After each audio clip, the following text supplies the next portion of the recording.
Good morning, everyone. Welcome to Tabs on Tap. I am Tabitha Hassell.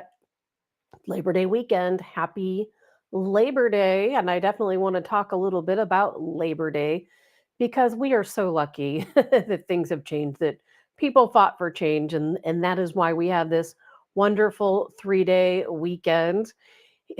It is a Monday morning, regardless.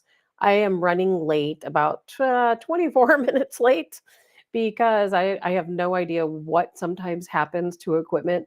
That's technology. I think sometimes I'd be better off using a ham radio or sending out some smoke signals to everyone. I don't know what's going on. I woke up this morning, everything was fine. I have my little routine that I do each morning, going around plugging everything in and making sure everything's where it should be. And for whatever reason this morning, my laptop would not turn on. Everything was fine, but my laptop would not turn on. And then I finally did turn it on. And then I had to go through, hooking everything up again. And if it's not on, like let's say if the laptop's off and I turn everything show related on, then when I open my laptop and I get into the Restream app, I have to turn everything back off and then start it again for the app to recognize it. So, of all mornings too, because I was up, I was ready, had everything together. Even though I have a lot to talk about today, I was right on my game until now. And I hate that. I don't know about you guys, but I always feel like if there's any disruption to my morning, it throws my whole day off. So I'm going to try to get out of that line of thinking and just carry on. And I'll tell you guys, every morning I'm standing here and I have my notes. I don't take a lot of notes, but I have my notes here and I have everything set up. And I'm like, man, I'm not ready. I need to look at this. And then you know what I do? I just press the go live button.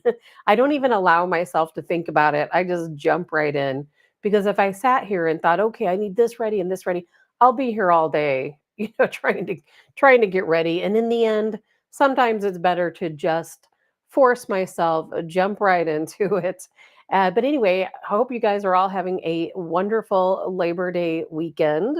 Good morning, Bill. My weekend has been pretty boring so far. I really haven't done anything. Well, I should say I have done something. I went out Friday night, which is something I hardly ever do. Met up with my girlfriends, Suzanne and Amy, and we went by Napoli, my old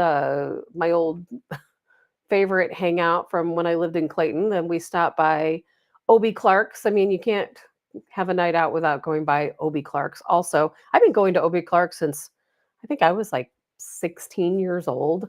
Back, of course, when they were in their old location. If anybody's familiar with Obie Clark's over in Brentwood, lovely place. Good morning, Allison and Karen. Some of the things I want to get into today, a big topic today, and I think it's very fitting for Labor Day, because what is Labor Day about, right? Labor Day, there was a time in this country back in the 1800s during the height of industry in which Americans, including children, were working 12-hour days, 7 days a week, which is going to reason why I'm going to talk about some of the things we're going to talk about today. Could you imagine being a child, forced into working to support your family, because that's what people had to do to get by. They had to work 12 hours, 7 days a week to simply survive. And eventually these workers got tired of it. Like any person, you reach a breaking point. They got tired of it. They said enough is enough.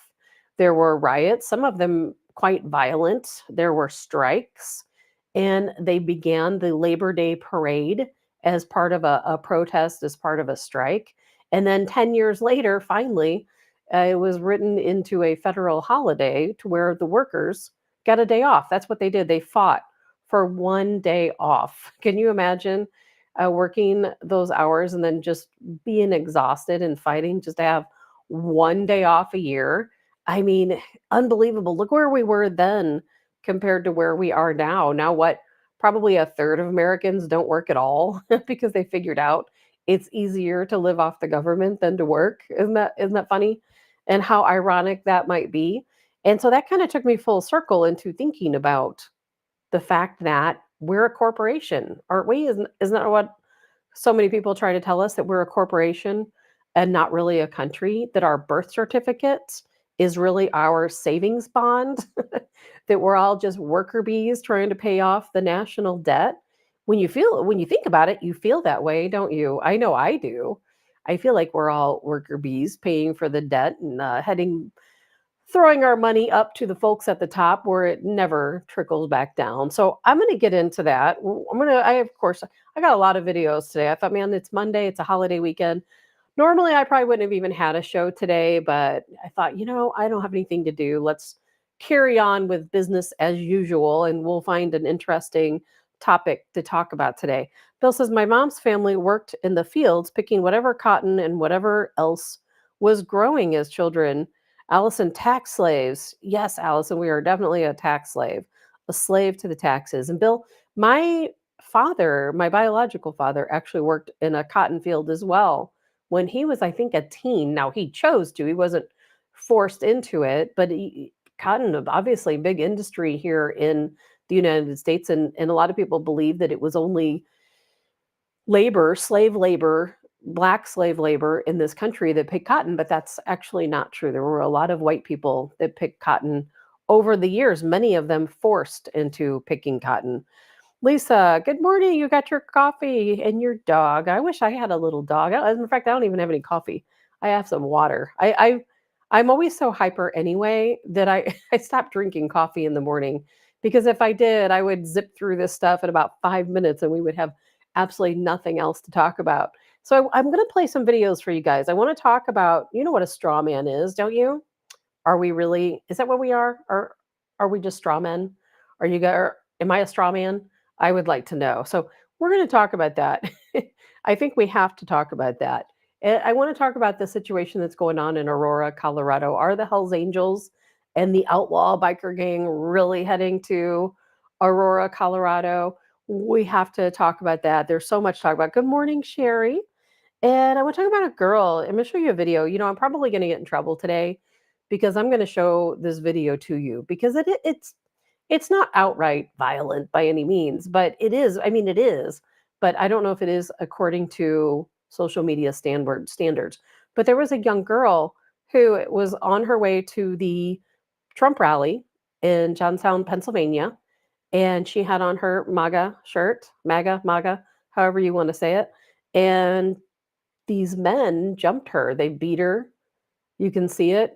I'm not going to show you the beating itself, but I will show you them kicking her, and you can see the blood on her. This young girl, she's absolutely terrified. Good morning, Cindy. I got some world news. Not going to get too crazy into that, but there is a lot of things going on around the world. I want to talk about walls. I don't know if you guys saw the back and forth with Jeff Walls, which is Tim Wall's brother. Oh my gosh. That goes to show a lot. I mean, I hate to say that, but when your own family member speaks so negatively about you that they say you shouldn't be the person running the country, that's a really big deal, isn't it? I think that's a really big deal. Good morning, Dottie. I did make it.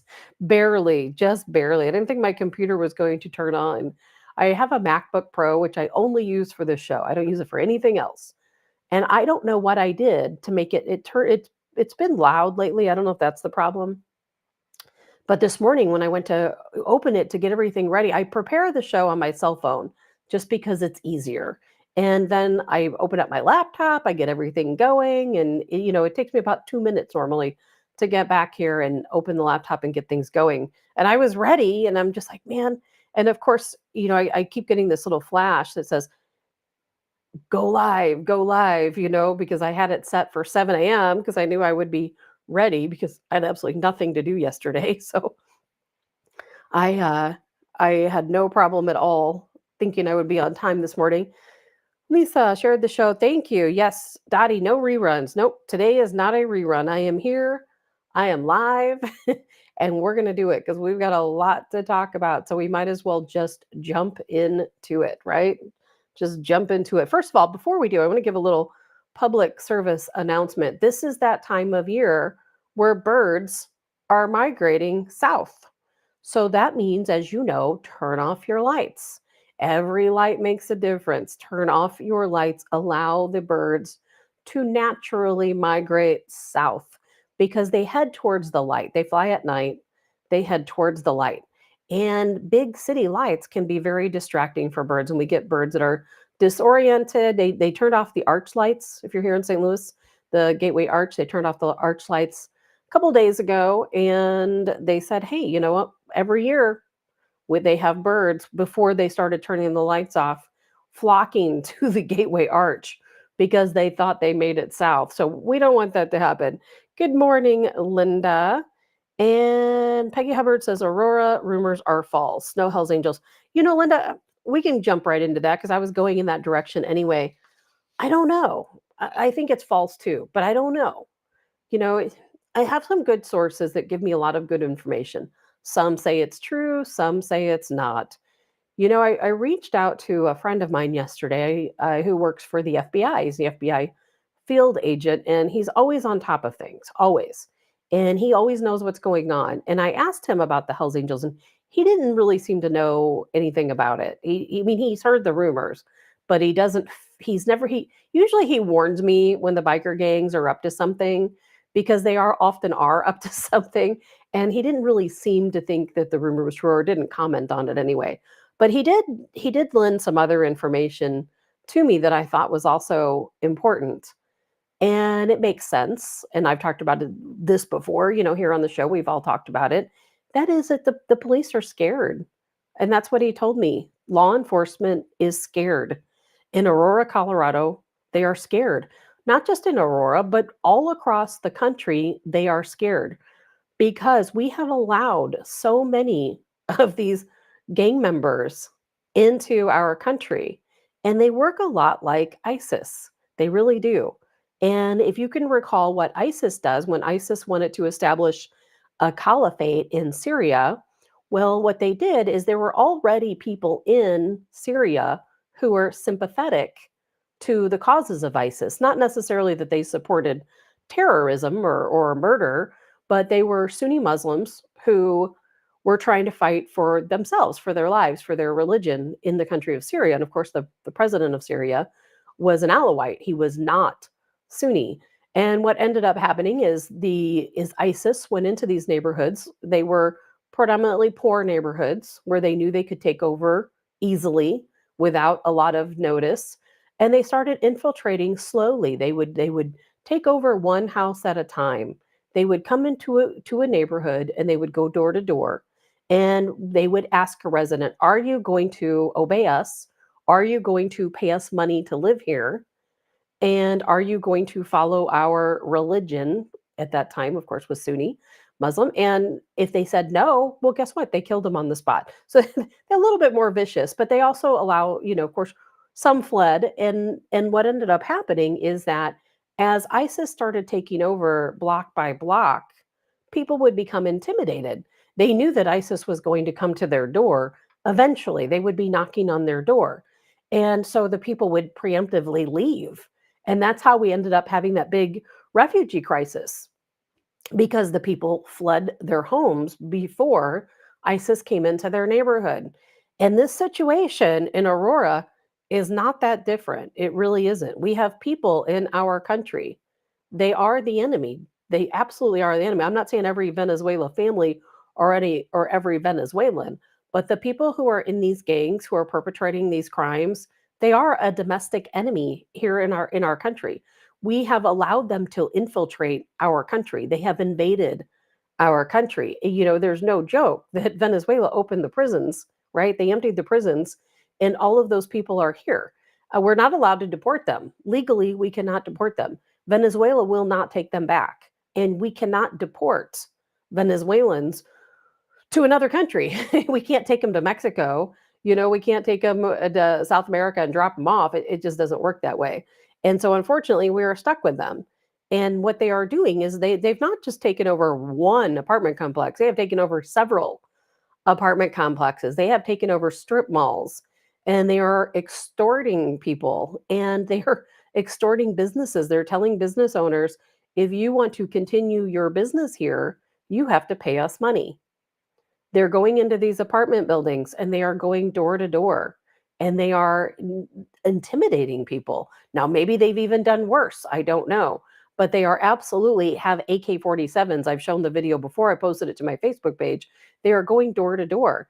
And if you want to live in these apartment complexes, you have to pay them money higher than what you would normally be paying for your rent. You have to pay to these gangs. And from there, people, of course, are preemptively leaving. They're fleeing because they don't want to someday have one of these gang members knocking on their door. So they are preemptively leaving. And what are we doing about it? Why? Why why aren't we doing anything? Let's just say the Hells Angels were going to Aurora, Colorado, and maybe they'll hear the pleas and how favorable we are to them going, and maybe they'll actually decide to go because law enforcement's not going to do a darn thing about it. I mean, they haven't, have they? And they just had a city meeting the other day, and in the city meeting, there was residents who were coming out completely exasperated. They were so upset and they said, you know what? They said, what we were told by the mayor is that the problem isn't the gangs. The problem is people talking about it. The people are talking about what's going on. Apparently, the city mayors and the governor were just fine with it, right? The governor, as a matter of fact, said it was everyone's imagination that this was going on, that it's not really true. Well, then I think he's starting to wake up now that it's getting widespread national attention. I think he's finally starting to wake up, but because he cares, probably not, because he's forced to care, maybe. And so, therefore, I don't know what's going to happen. I know they replaced the chief of police in Aurora last week, maybe somebody who's going to be a little bit tougher on what's going on. But think about it, just like my FBI friend said, law enforcement, they're scared. They don't want to get involved because they fear for their lives. These people are ruthless. They very well could come after law enforcement. And then not to mention the fact that law enforcement, they're outgunned. It's going to take more than a local police department. They've let this get too far. And why? Because Aurora, Colorado, it's a lot like, and it's not just Aurora, Colorado. Think about that. This is happening all across our country. We just happen to be talking about Aurora, Colorado in the news right now, but it's not just Aurora. This is happening in New York City. It's happening in Michigan. It's happening, I've heard, in Texas. So don't think this is an isolated incident. This is a big deal. We need to get the military involved. That is the only way out of this, is to get the military involved, whether that's the National Guard or the US military. I don't know, but I have a feeling that this is not going to end well. And not only that, but look at the innocent people who are also involved because, and you may not consider them innocent, but as these Venezuelan gang members come door to door and they move a family out, or a family moves out because of intimidation, they move a Venezuelan family in, someone who is here illegally, who has not been vetted. They move the family in. And the families are probably good people. They're probably just needing a place to live, and they're just part of the systematic gang that's going on. And are they compliant? You could say that. But it's women, children. Joe, send in the Washington Guard. Joe, I thought about that. We need you guys to head up there. But somebody made a comment to me on Facebook that I thought was very important because I sent out a video of the Hell's Angels, and again, are they going? Probably not. Wishful thinking, of course. And I said, maybe we should join them. And then a friend of mine commented back, no, we need to be here, and we need to protect our own community because it's happening there and it's happening here. And that was one of the best statements I've heard, is because absolutely it is happening all across the country. It is not just in Aurora. So we need to stay home. We need to protect our own community. Be vigilant, be on guard, because if things really start to go down in Aurora, we could see a little bit of violence, an uptick in violence in our own communities, because these people are going to fight back and they're going to fight hard. They are not going to give up easily. These guys don't want to go to prison, and in their minds, they're doing what they think is right, for their people. But it's no different than what happened again with ISIS in Syria when ISIS wanted to establish their caliphate. These people are establishing their own little Venezuela right here in the United States. So we have to be vigilant. absolutely have to be vigilant. And Andrew says the government can handle them real quick. Yes, they can, Andrew. But will they? That's the question. Will they? Under Biden, Biden wished everybody a happy Memorial Day yesterday. I mean, under this regime, seriously, is there anything that we're going to do? And this goes out, Joe, to some of the members of your group and some of the other people I know. This is a veteran. Should we call our veterans to action?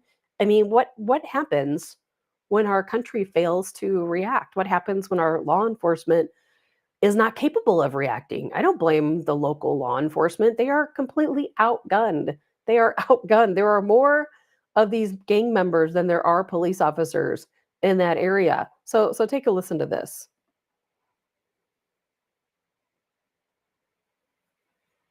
Oh, if we have sound. It's going to be one of those mornings, guys.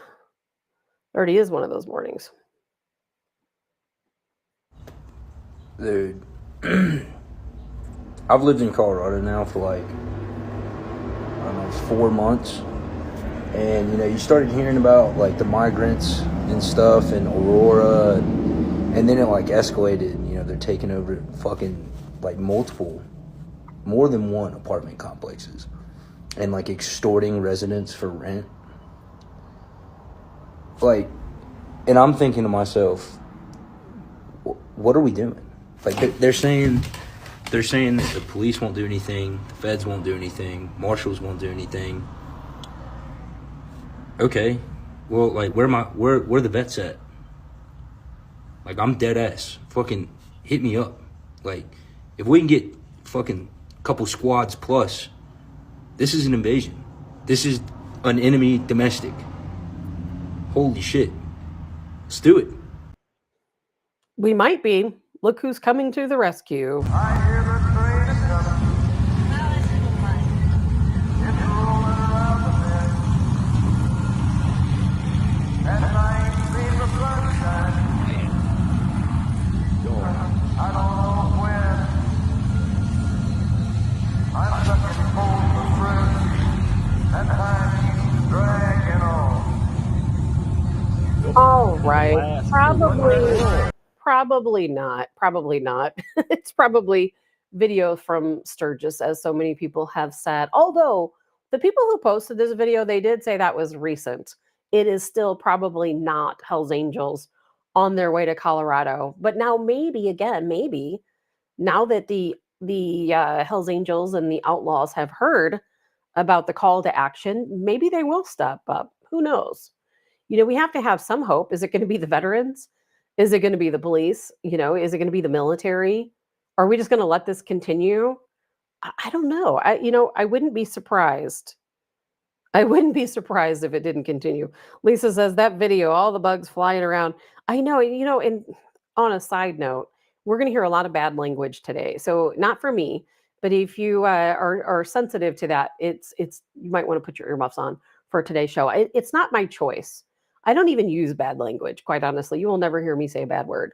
However, these days it is very common, and it's harder for me to find videos where people aren't F this and F that swearing. So I don't like to play videos like that, just so you know. I know that makes me maybe sound old-fashioned. I don't like to hear swearing, I really don't. But these days it's just impossible to get around it. It's in every video, especially real people videos. So it is what it is. So I'm going to apologize in advance if it offends you, but there will be probably a lot of bad language in some of our videos today. I don't know what we're going to do. Let me remind you of something, that there are areas in our country called no-go zones. Now, they're not Venezuelan, they're Muslim, Sunni Muslim, they're no-go zones. And what happened is we had Muslims that come into this country. We build a mosque for them. And then there's nothing wrong with building a mosque, and there's nothing wrong with having Muslims in this country. But what ended up happening is all it takes is to plant a seed. You have radicalization that enters into the mosque.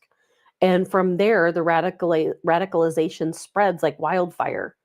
And then you have people who are joining these different types of groups, maybe not even thinking they're going to be taking part in terrorism or so on. And a lot of them are not terrorists. We don't see, a lot of terror attacks going on out of these no-go zones here in our country. But what we do see is we see that there are people in our country who have taken a little slice of America all for themselves. And this is happening again. It's happening in Michigan, Texas, Beaumont, Texas.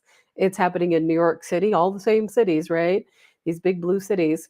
And what happened, of course, in these no go zones is the Muslims took over from the mosque, block to block, house to house. And now they have an area that's a no go zone. They even have their own police department. I know you guys, some of you know already know, some of you probably don't believe me, but these no go zones, they have their own police department. They have their own police cars in New York City. The no go zone Sharia police vehicles look a lot like New York City, like NYPD vehicles, but they're not. They're for Sharia law. And believe it or not, in these no go zones, they even have their own laws. Now, of course, they have to abide by most of our laws, not all of them, but they also abide by Sharia law. And in these no go zones, you're not allowed to go there, by the way. You cannot go into a no go zone, nor can a United States, an American police officer cannot go into a no zone. They have the right to police their own areas. So don't tell me that can't happen with these apartment complexes in Aurora. They certainly could take over and establish their own no go zones. It's happened before, it's happened many times before.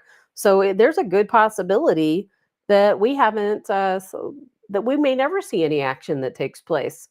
It could be that they just allow them to carry on. But here's where things get a little tricky with the Venezuelan gangs is that it's where they choose to the area they choose to take over.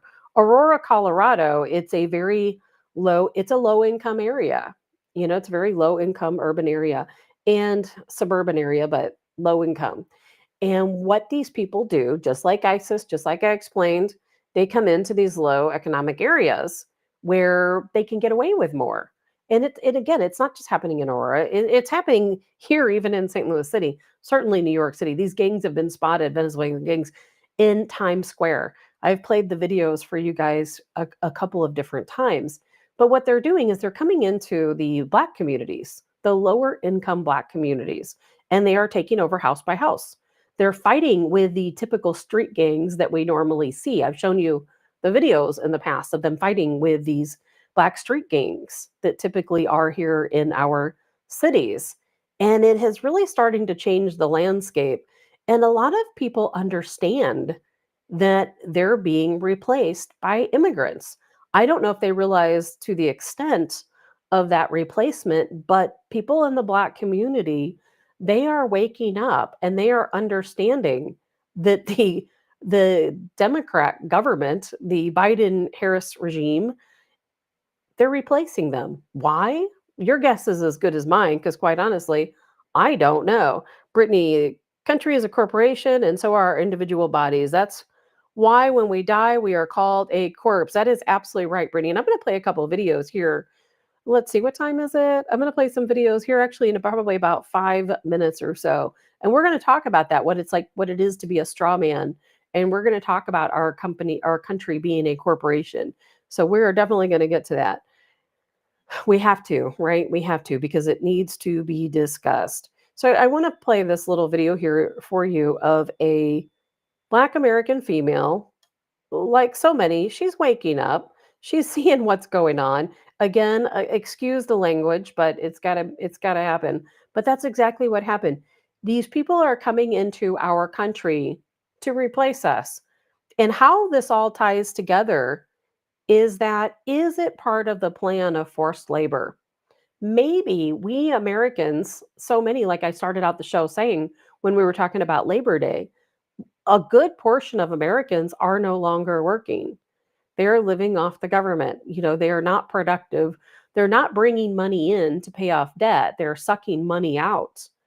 Is it possible that they're replacing us with immigrants because they will work harder for less money? And I'm not trying to be stereotypical or racist. It is just a fact that companies hire illegals in this country to do work for less money. I'm not saying it's okay, but it happens. Allison, our social security number is our corporate number. Yes. And I'm going to play a video about that. And all this ties in together. And then it all ties in together. Are they bringing immigrants in to replace us? Because we understand the system now. We have woken up to the system. And part of the video I'm going to play in a little while about exactly that, about the United States being a corporation and about our birth certificates and our social security numbers.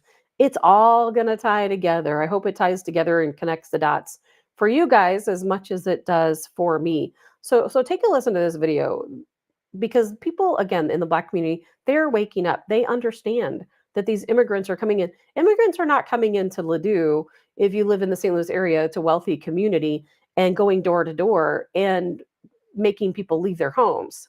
They could never get away with that, but they can get away with going into predominantly Black communities and forcing them out of their homes. Not only can they, but they are. This is the thing that my people don't understand. They telling you in your face that they finna replace you with the immigrants. They telling you in your face that they finna give them thousands of dollars to buy houses. They telling you this shit, but y'all refuse to fucking listen to what these people say, what these people telling you. They telling you that they finna replace your ass. That's exactly what they tell you. The party that's in play right now, that's in office right now running shit, they let you know that they finna replace your ass. And y'all so fucking dumb, y'all still say, oh, if we don't vote, that means that we give a vote to, you know what I'm saying, Donald Trump. It don't matter who the fuck you vote for. It doesn't matter. How is you voting for a bunch of people on your land? On your land, so you vote for a bunch of motherfuckers to govern you. You can't govern yourself. So you need these people to govern you, and they telling you in so many words that they finna replace you.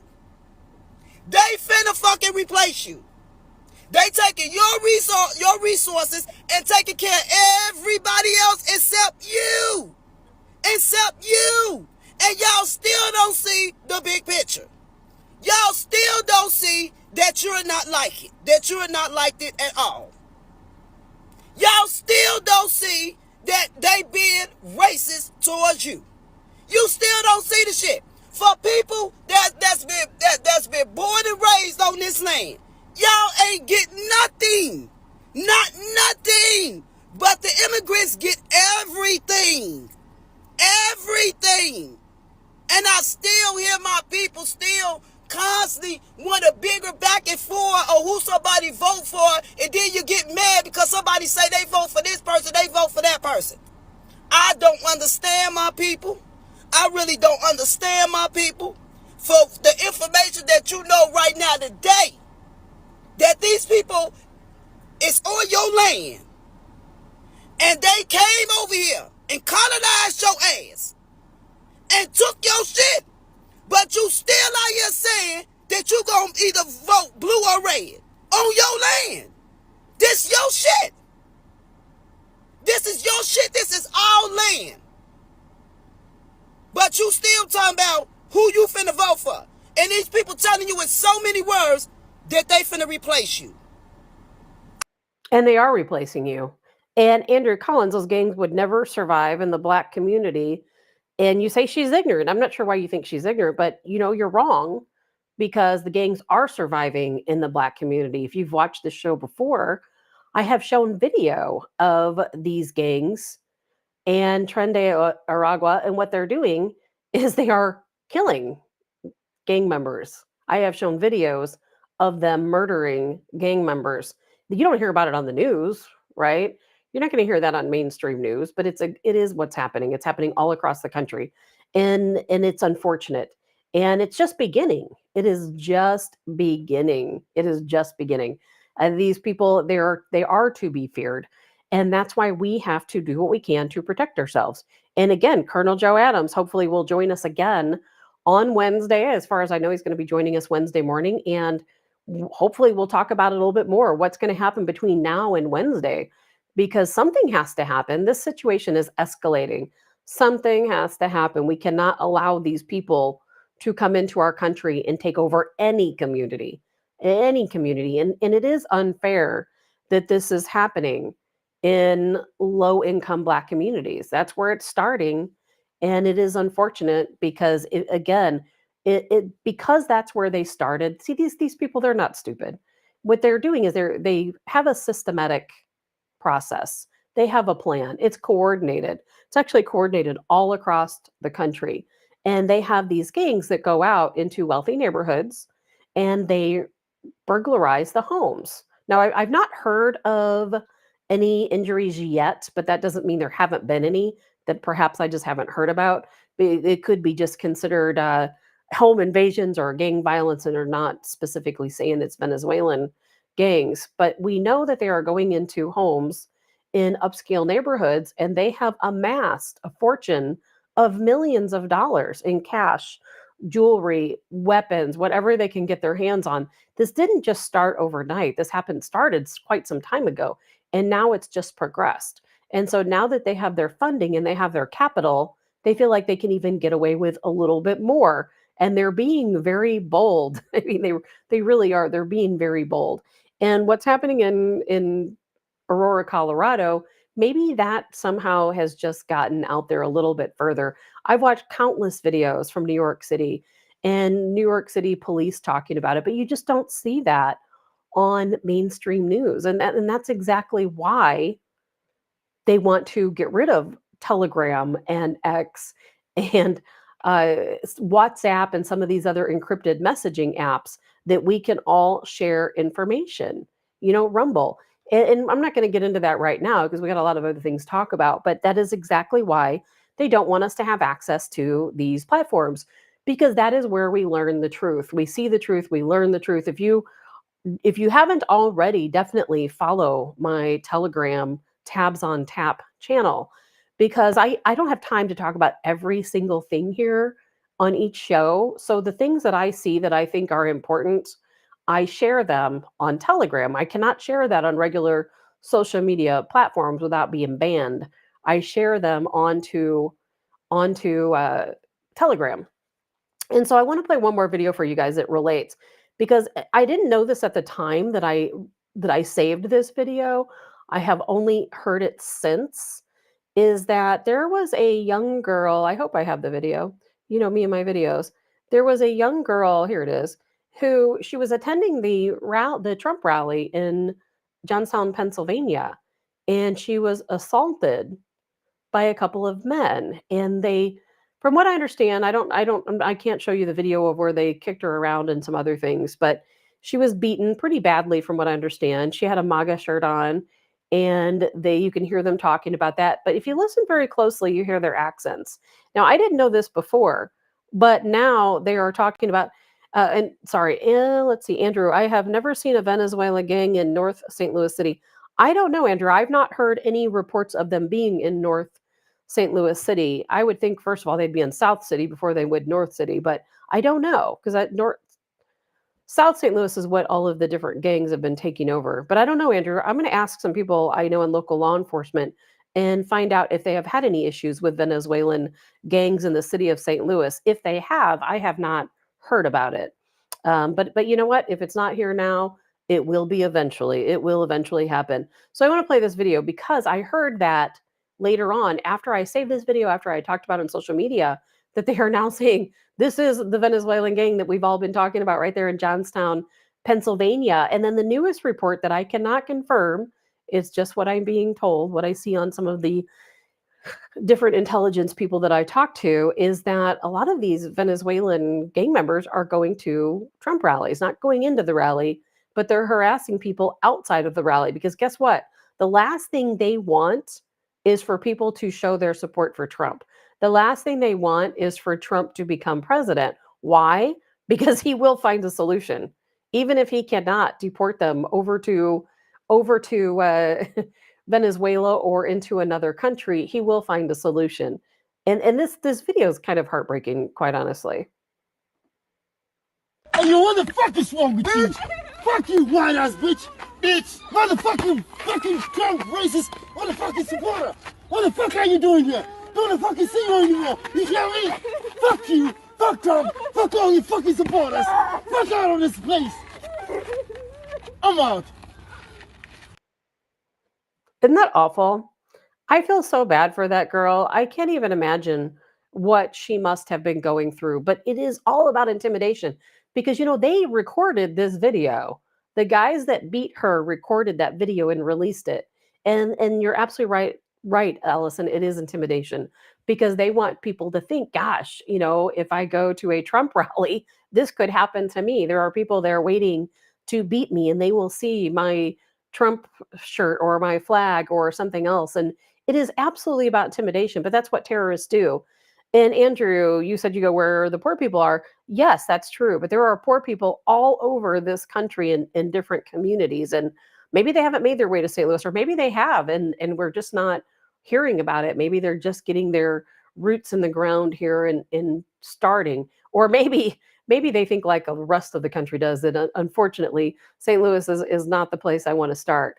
I don't know, but I'm going to find out, Andrew, for you. If you're here tomorrow, I will definitely let you know what I'm hearing, because I will ask. I know a lot of police officers. I know FBI. I know a lot of law enforcement officials. Of course, I own a security company, so I talk to a lot of law enforcement folks, and I will find out about the Venezuelan gangs here in St. Louis. I've never heard anything about it here in St. Louis. I've not heard about any robberies of homes or burglaries from Venezuelan gangs. I've not heard anything at all up to now about St. Louis and Venezuela. So I will find out. I don't know. I just don't know. Anyway, so how this all ties together. And Andrew says those guys weren't Venezuelan. I don't know. They have a foreign accent. They could be from who knows where. I don't know. Don't know, but that's what I'm told. Anyhow, there's so much to talk about today. I just want to show how all of this connects together, because obviously there's a reason why I spend a lot of time wondering, why is our country, why are we trying to destroy ourselves? Why do Democrat leaders want to destroy us? Why do they want to bring all of these immigrants into our country to replace us? And it may be starting in the poor neighborhoods, but it will eventually move out from there and come into a neighborhood near you. There's if we allow it to continue, there's no question about it. Is that because we are a corporation? People have been talking to me about this for years, and I can't really say I've really gotten too far into it up until recently, because I thought, there's nothing we can do about it. So what difference does it really make? But education is important. And I think it ties into a lot of what's happening to us right now. And if you're familiar with what a lot of people do believe, including myself, I do believe it, that we are actually a corporation, that you are working, we are all working to pay off a debt that at one point our country, and I'm going to show you a video to explain it a lot better than I do, that we are working to pay off a debt. And we can continue to work and continue to work and continue to work, but that debt will never be paid. And when we were born, we are what they call a straw man. You go in, you're born, they create a birth certificate, which is really a savings bond. And there are ways that you can go into different sites.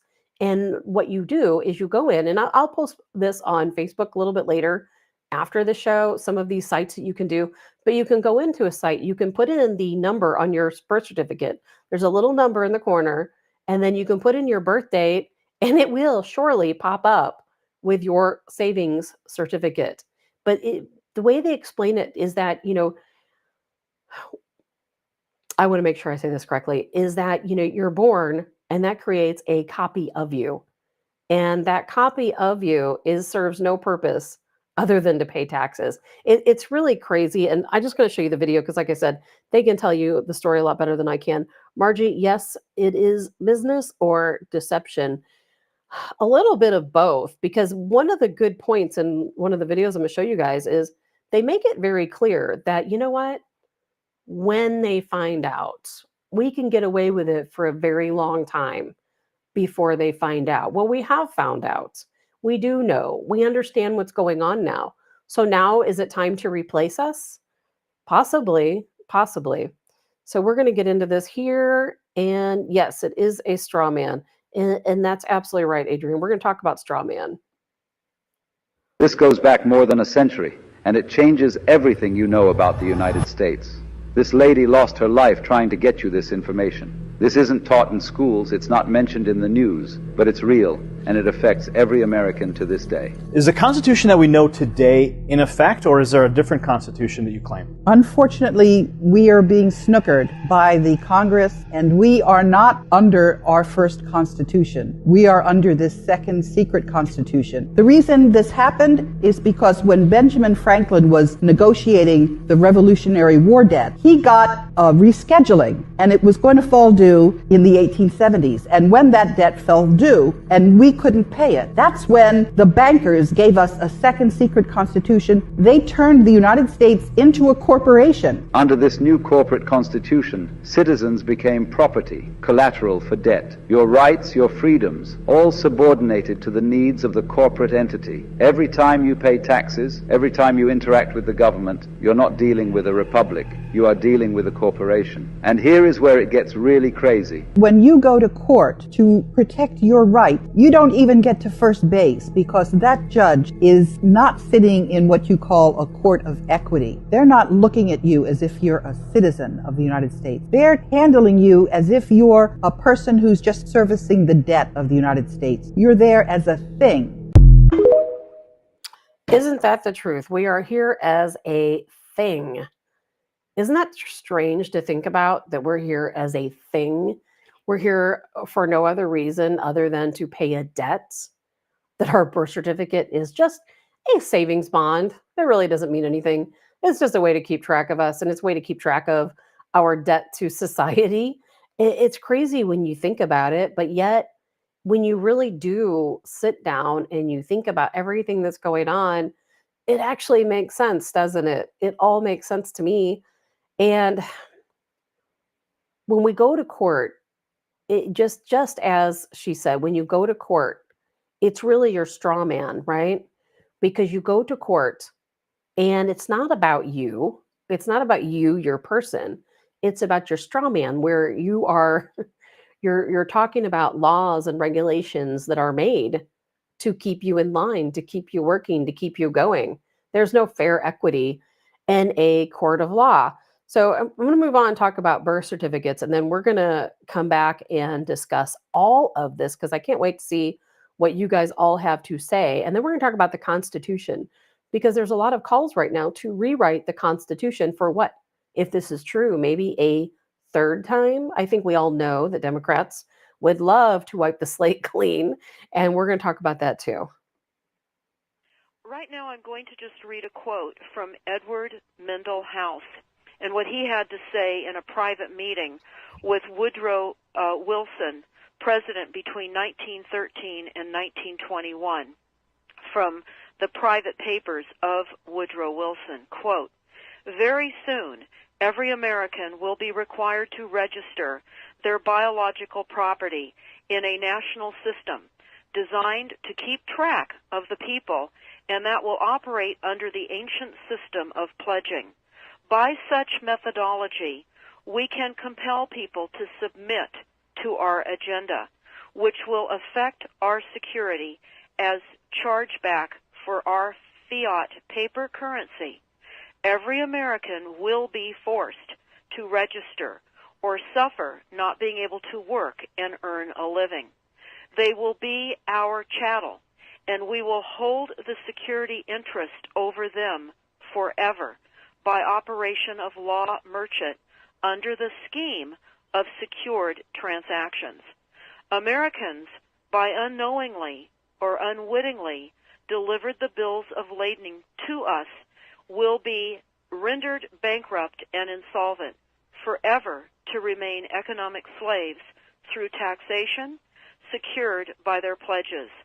They will be stripped of their rights and given commercial value, designated to keep us a profit that will be none the wiser.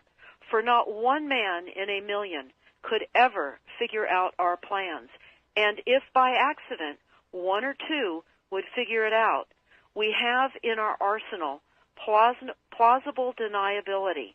After all, this is the only logical way to fund government, by floating liens and debt to the registrants in the form of benefits and pledges. This will inevitably reap us huge profits beyond our wildest of expectations, and leave every American a contributor to this fraud, which we will call social insurance.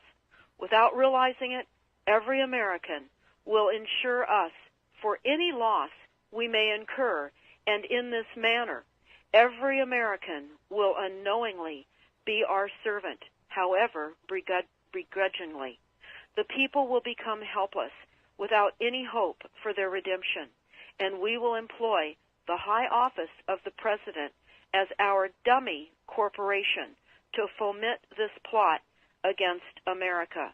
Having established plausible deniability, even if people become enlightened that they had a remedy and pursued it, the attorneys, judges, and legislators could claim that they did not understand the people's claims, especially if the technical requirements for achieving it were not followed pursuant to statutory requirements, requiring the public schools to teach civics, government, and history classes out of federally approved, politically correct textbooks written by the publishing houses owned by the owners of the Federal Reserve would assure that the people would not discover the remedy for a long time, if ever. I would recommend that everyone read Fruit from a Poisonous Tree by Melvin Stamper, M-E-L-V-I-N, Stamper, S-T-A-M-P-E-R. Fruit from a Poisonous Tree. I haven't read that yet. I think I'm going to, because I want to understand what's going on. You know, this all started actually in the Roman times.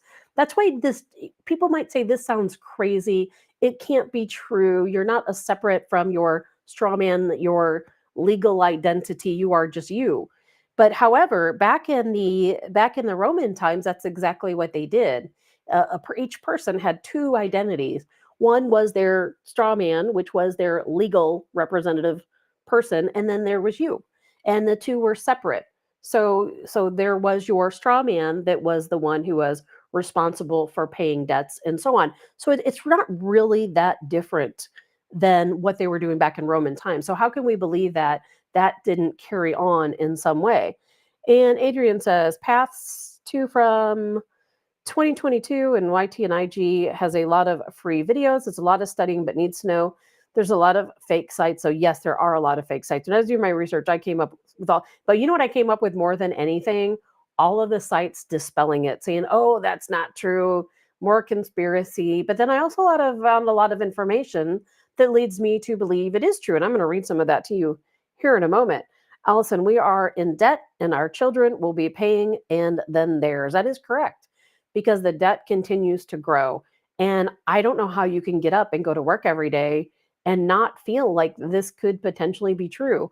I mean, you know, you're going to have to take it with a grain of salt, do your own research, you know, come up with your own opinions, of course. No, there is no right or wrong.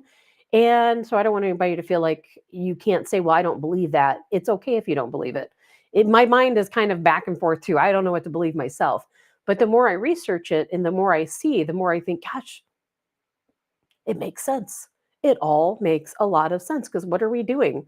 We're working all the time, all the time. That's why I thought Labor Day would be a great day to talk about this. And I want to read something to you. I think this is important. And so there's a website out there. It's called Take Back Your Straw Man. Bill says it's all a Ponzi scheme. Isn't everything these days, Bill?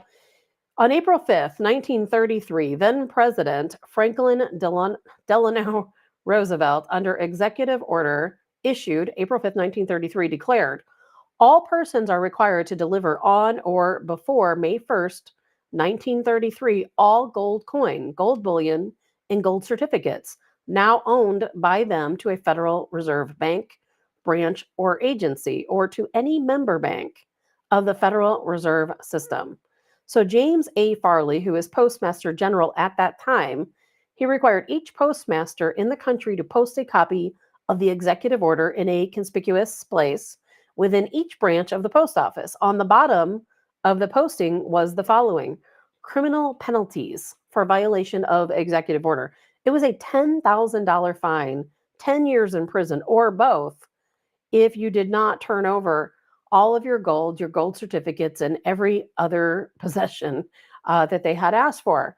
And then Section 9, whoever willfully violates any provisions of this executive order or of these regulations of any rule, regulation, or license issued thereunder may be fined not more than $10,000. Think about that. 1933, $10,000 was a lot of money.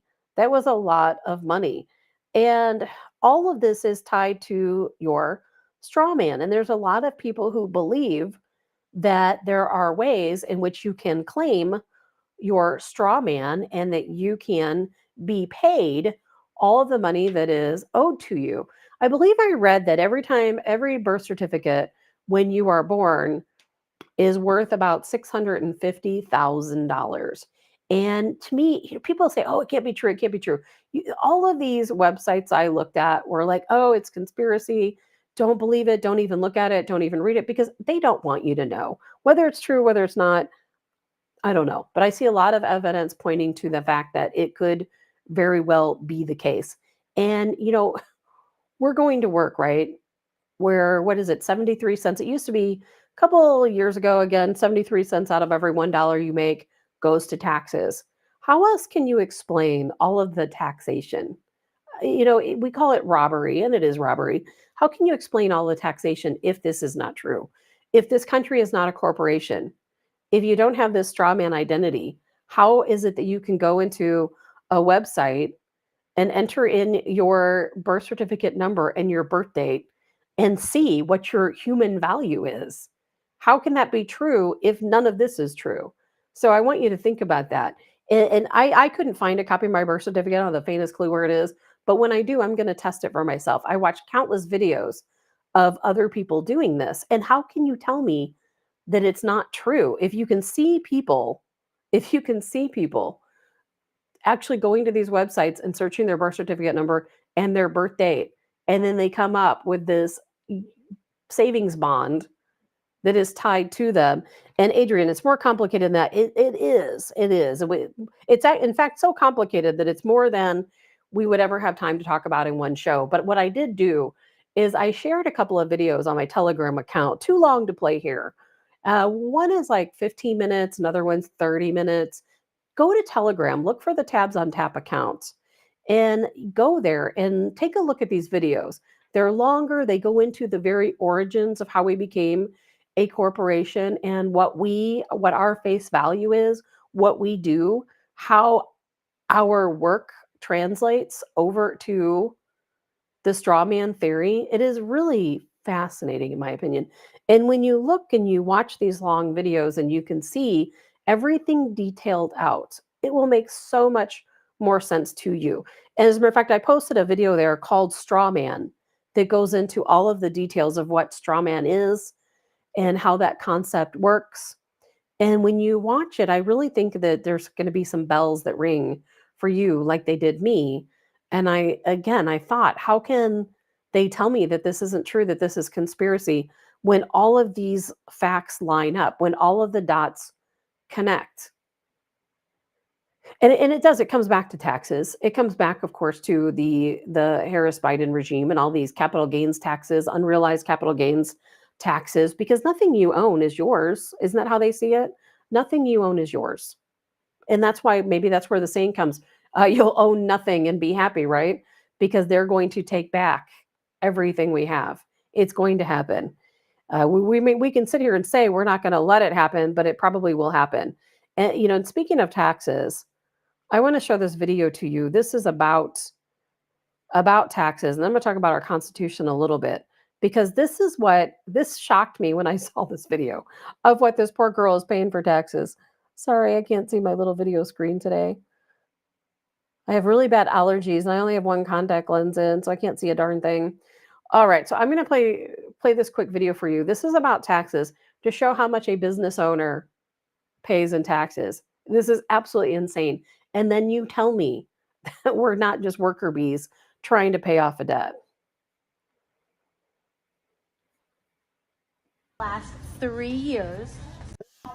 So we're going to take a guess. Who can guess within the last 3 years how much I have had to pay payroll taxes to just be able to pay you guys, which are all worth it, but this is a government issue. How much do you think I've paid in payroll taxes? It's just a tax that I pay to pay you guys, if that makes sense. In 3 years. In the last 3 years. Oh, 3 years. In the last 3 I'm years. gonna say 60,000. I think 80,000. I said 100,000. I'm gonna go 85. Like 90. Okay. You want to weigh in, Liana? How much you think in the last 3 years I've had to pay in payroll taxes? 45,000. Okay. Are you all ready? No. Drum roll. You want to guess? 1,000? $272,000 to the U.S. government just to pay people that you will also pay your taxes on as well. And then when you go to buy something, you will also be taxed on the item that you are purchasing. I feel awful. No, don't. No, I'm gonna you're go. also, and then you get paid, and then your paycheck's half of that because you're also paying taxes. And then when you go to purchase something, you will be paying taxes. And we pay for the same thing. The U.S. dollar is taxed 1,000,000 times before it even ends up in someone's name. So We used to go to war for taxing. no Now I get taxation it. without Oh my representation. Gosh. I could buy a house with that. Yep, me too. No wonder. Anyways, taxing. love you all. These girls look so awkward. Did you see how awkward they looked? You could tell they did not want to talk about this, that they had no idea, some of them, how any of this works and what's going on. Can you imagine that? That girl is a salon owner.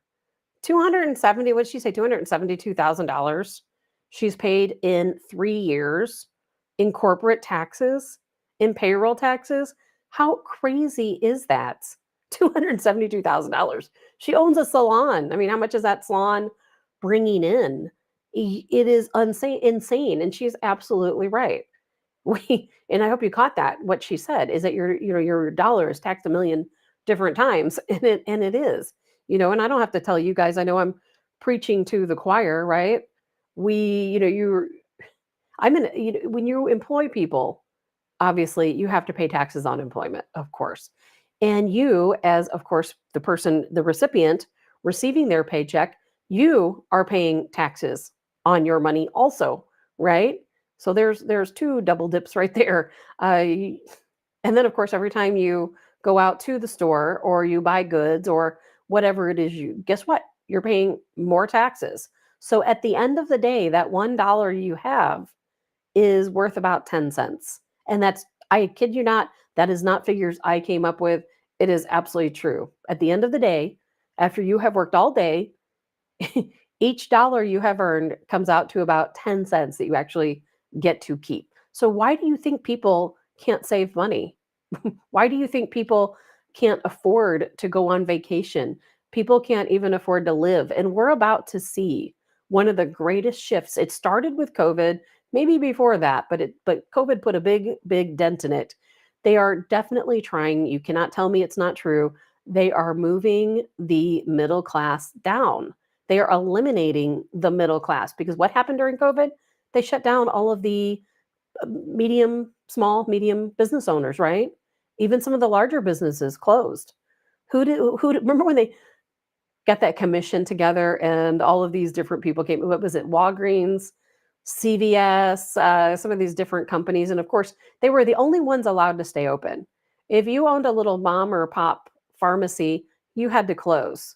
If you owned a little mom or pop grocery store, you had to close. But the big conglomerates stayed open, didn't they? There's a reason for that. Glesna, why don't you think they want you to get on the government money? I used to think that our government wanted us all to quit work. I thought they wanted us to be little pawns sitting at home and taking a government check. And I think there maybe was a time when they did want that to gain control over the people. But I feel like that's changed or changing. Now I feel like they want everybody out. They want everybody to work and they want everybody to be paying taxes. And that's the reason why they weaponized the IRS. What did they hire? Was it 87,000 IRS agents and trained them how to use weapons? They taught them how to come to your door and demand that you pay your taxes. I mean, come on, they're weaponizing our law enforcement against us, including the IRS.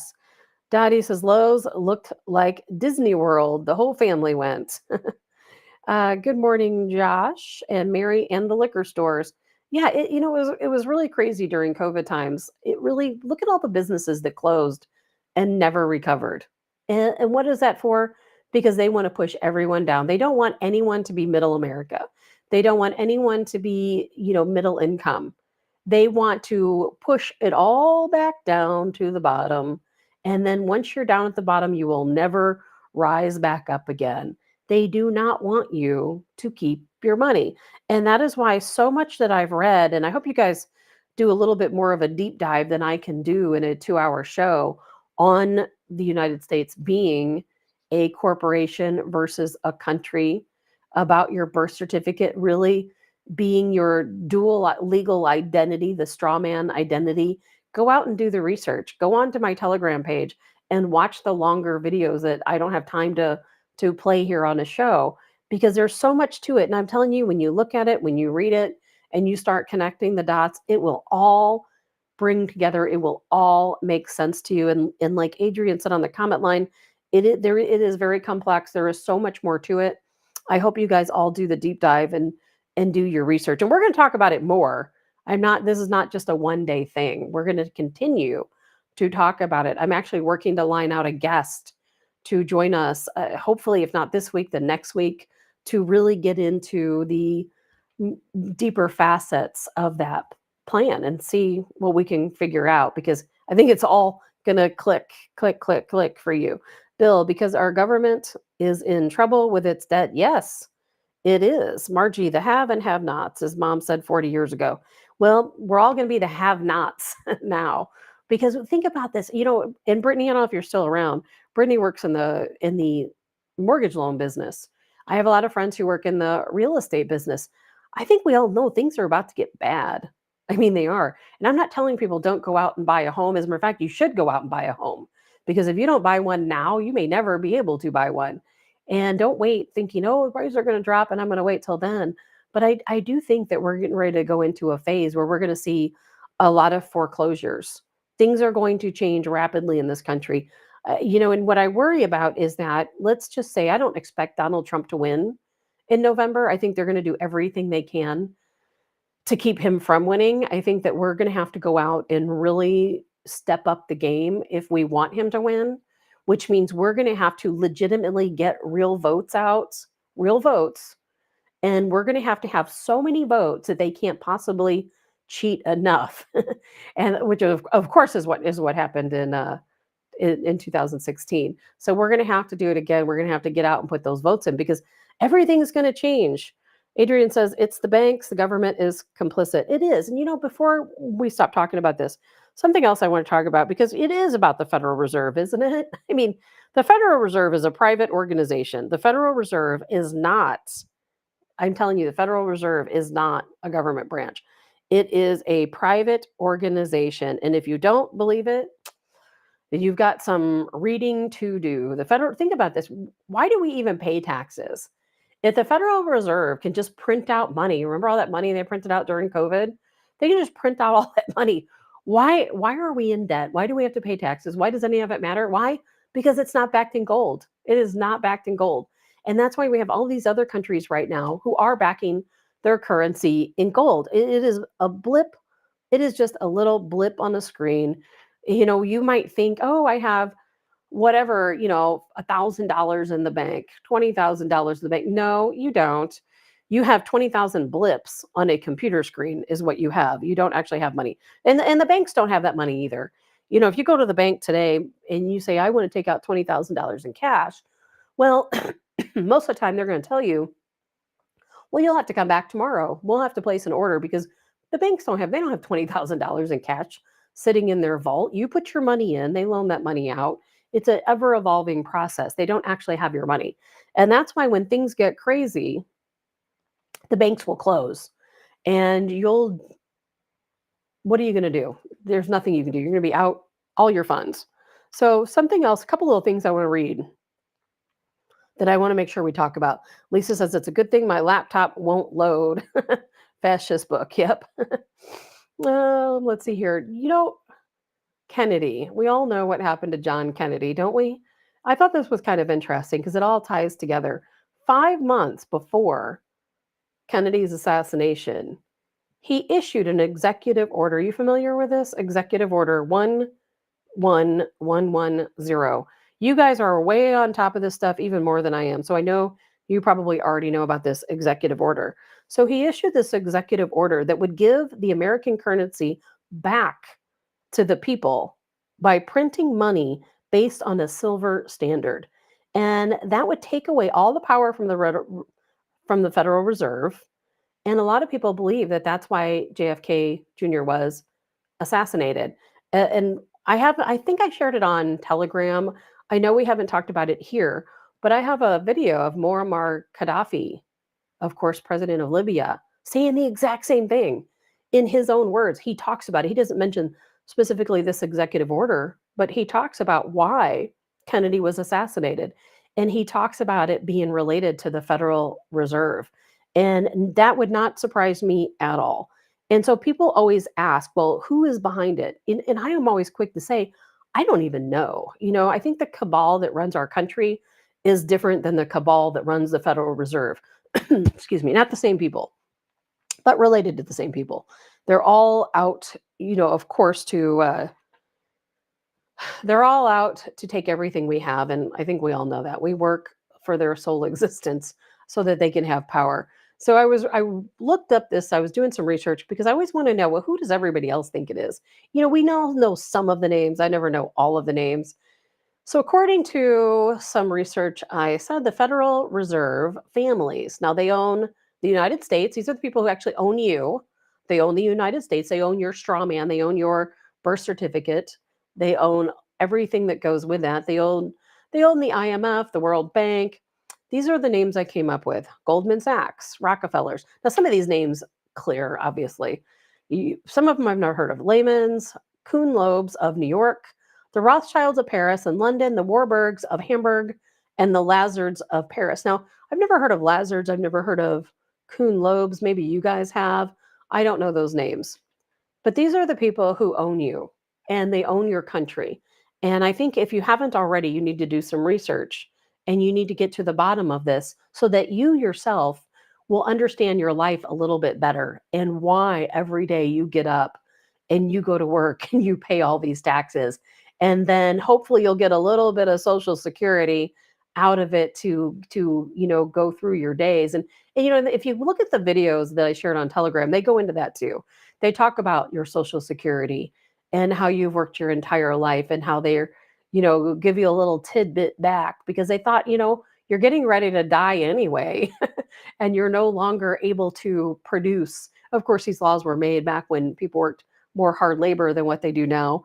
And they thought, well, when you're 70 years old, what can you do? You're not fit to work in the factories anymore.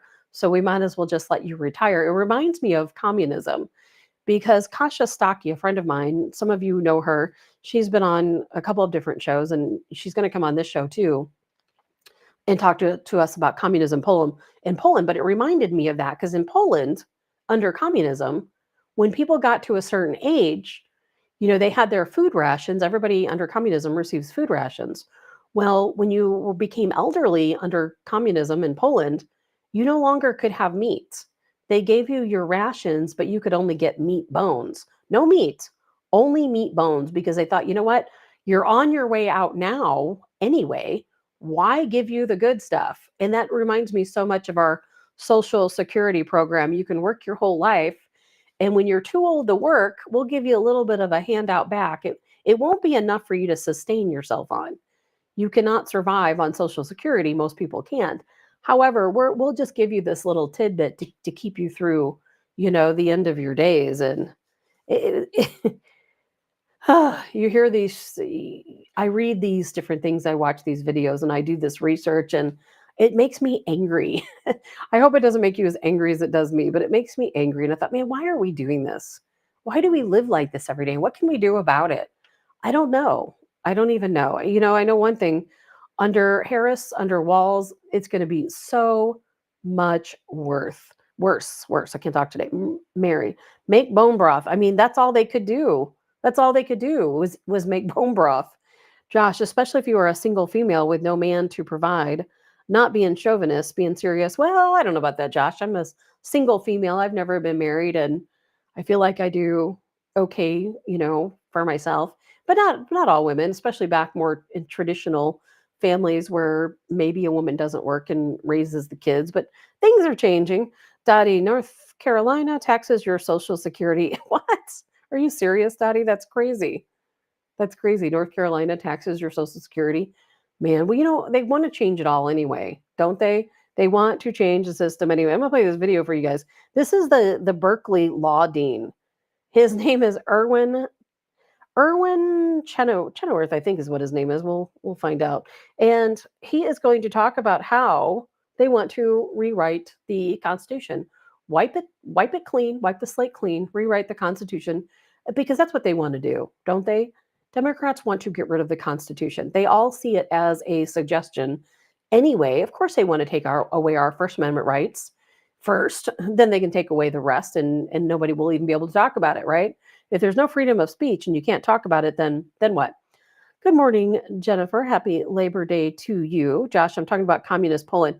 Oh, in communist Poland, Josh, yes. I thought you meant here in the U.S. And in communist Poland, absolutely. And so many other communist areas as well. So I want to talk about this, rewriting the Constitution. And the reason why I want to talk about it and why this video is important is because this guy is the dean of Berkeley out in California. So, I mean, they're just churning out liberals, and the more they churn out these liberals out of colleges like Berkeley, and it's not just Berkeley, of course, it's colleges all across the country, liberal colleges, and most colleges and universities these days are very liberal. And so this is what kids are being taught. They're listening to guys like this, and this is where they're learning about our Constitution and about our laws. And it's really quite scary, in my opinion, because we rewrite the Constitution. Well, guess what's going to happen? I think you all know. Joining us now is Dean Erwin Chemerinsky. His new book is titled No Democracy Lasts Forever: How the Constitution Threatens the United States. Dean Chemerinsky, thanks for being with us this morning. So how, in your view, does the Constitution that this country was built on and has been for nearly 250 years is a threat, actually, to the country? Choices that were made in adopting the Constitution have come to haunt us. The Electoral College increasingly is choosing the president who lost the popular vote. 2 senators per state is undermining democracy. In the last session of Congress, there were 50 Democratic senators and 50 Republican senators, but the 50 Democratic senators represented 42 million people. Life tenure for Supreme Court justices is increasingly problematic. For much of American history, the tenure for Supreme Court justice was an average of 15 years. Since 1970, it's been 27 years. All of these are choices made in 1787, but they become much more salient in recent years. Professor Chemerinsky, I understand, this is Gene Robinson, I understand that there are lots of outdated pieces of the Constitution. There's also some really good stuff. I think it is probably true that the founders would be astonished that we haven't altered the Constitution to fit our present circumstances. On the other hand, though, in the real world, wouldn't it be madness to try to change the Constitution at this point when the country is so polarized, so angry, and so unable to agree on anything? All those foundational principles, freedom of speech, freedom of religion, our freedoms, would be in jeopardy, it seems to me. You're right. The country is deeply polarized, and that in itself is a threat to democracy. Our government has lost the confidence of the people. In 1964, in a Pew Research survey, 77% of the people expressed confidence in government. Last October, it was 20%. In the book, I argue that much that's wrong with the government can be fixed by statute, but also be fixed by constitutional amendment. And I say, rather than a series of constitutional amendments, isn't it time to start thinking of a new constitution? Isn't it absurd that we're governed in 2024 by a constitution written in 1787 for a small agrarian slave-owning society? Yes, you're right, of course. There's much in the current constitution to keep. And you're right that the country is divided now, which make a new constitution difficult. But the Constitution was adopted in 1787 when the country was deeply divided. In many states, it was passed by only a few votes. I'm not saying there'll be a constitutional convention tomorrow or next year, but I do think it's time to begin thinking of a constitution for the 21st century rather than being governed under one from the 18th. The world is upside down. That's an anchor from MSNBC actually telling this guy that maybe we need to leave the Constitution alone. Who would have ever thought we'd see the day that would happen, right? Because usually MSNBC would be like, yeah, let's rewrite it. Let's go with that plan. We can't rewrite the Constitution. We cannot wipe the slate clean. Yes, I am all for term limits, no question about it. We should not have these people who making a lifelong career in the government. You know, it should not happen in public service, should not happen. And Andrew Collins, I cut you off. I'm not sure what you mean, Andrew. Josh, what a boring office. I bet he is so boring. I bet that monotone voice, I would lose my mind. But this is what they're teaching in liberal colleges and universities, not just across the country, but all across Europe. And I'm going to mention that all across Europe, because later when we talk a little bit about world news, we're going to talk about that. This is not being taught for the most part outside of Europe. All of this wokeism, all of these liberal policies. And of course, they want to rewrite the Constitution. Number one, the first thing they're going to do is take away your First Amendment right to speech. They're already trying. They're just a step away from doing it already. Kevin, when you allow people in our government who want to destroy us, this will happen. Our politicians have sold us out for a personal profit. You better believe they have. All of them. I'm convinced all of them have. I don't know if there's any that haven't. Beatrice, it worked just fine as is. The Constitution protects us. It works perfectly fine as it is. You are correct. Lisa, the people who wrote the original Constitution are infinitely smarter than that tool. Yes, also very true. And Bill, civil servants should not become royalty. No, they shouldn't. And they also shouldn't become wealthy. They should not become wealthy. But you know what? I like that meme that we see where you show Congress and they all have those labels like Exxon and, Monsanto and all of these different things. And it's so true. They are owned by corporations. We're all owned by corporations. But you shouldn't enter into public service. You shouldn't become a member of Congress and line your pockets. If there's any change we can make, we need term limits, and we need to make sure our folks in Congress cannot take money. They can get their congressional salary, and that's it. No perks, no kickbacks, nothing. It is not right. And we know we pay them to vote for certain bills in amendments. It's not okay. Carlene, good morning, Carlene. Happy Labor Day to you also. And let's see here. I wish people that don't like our Constitution would leave our country.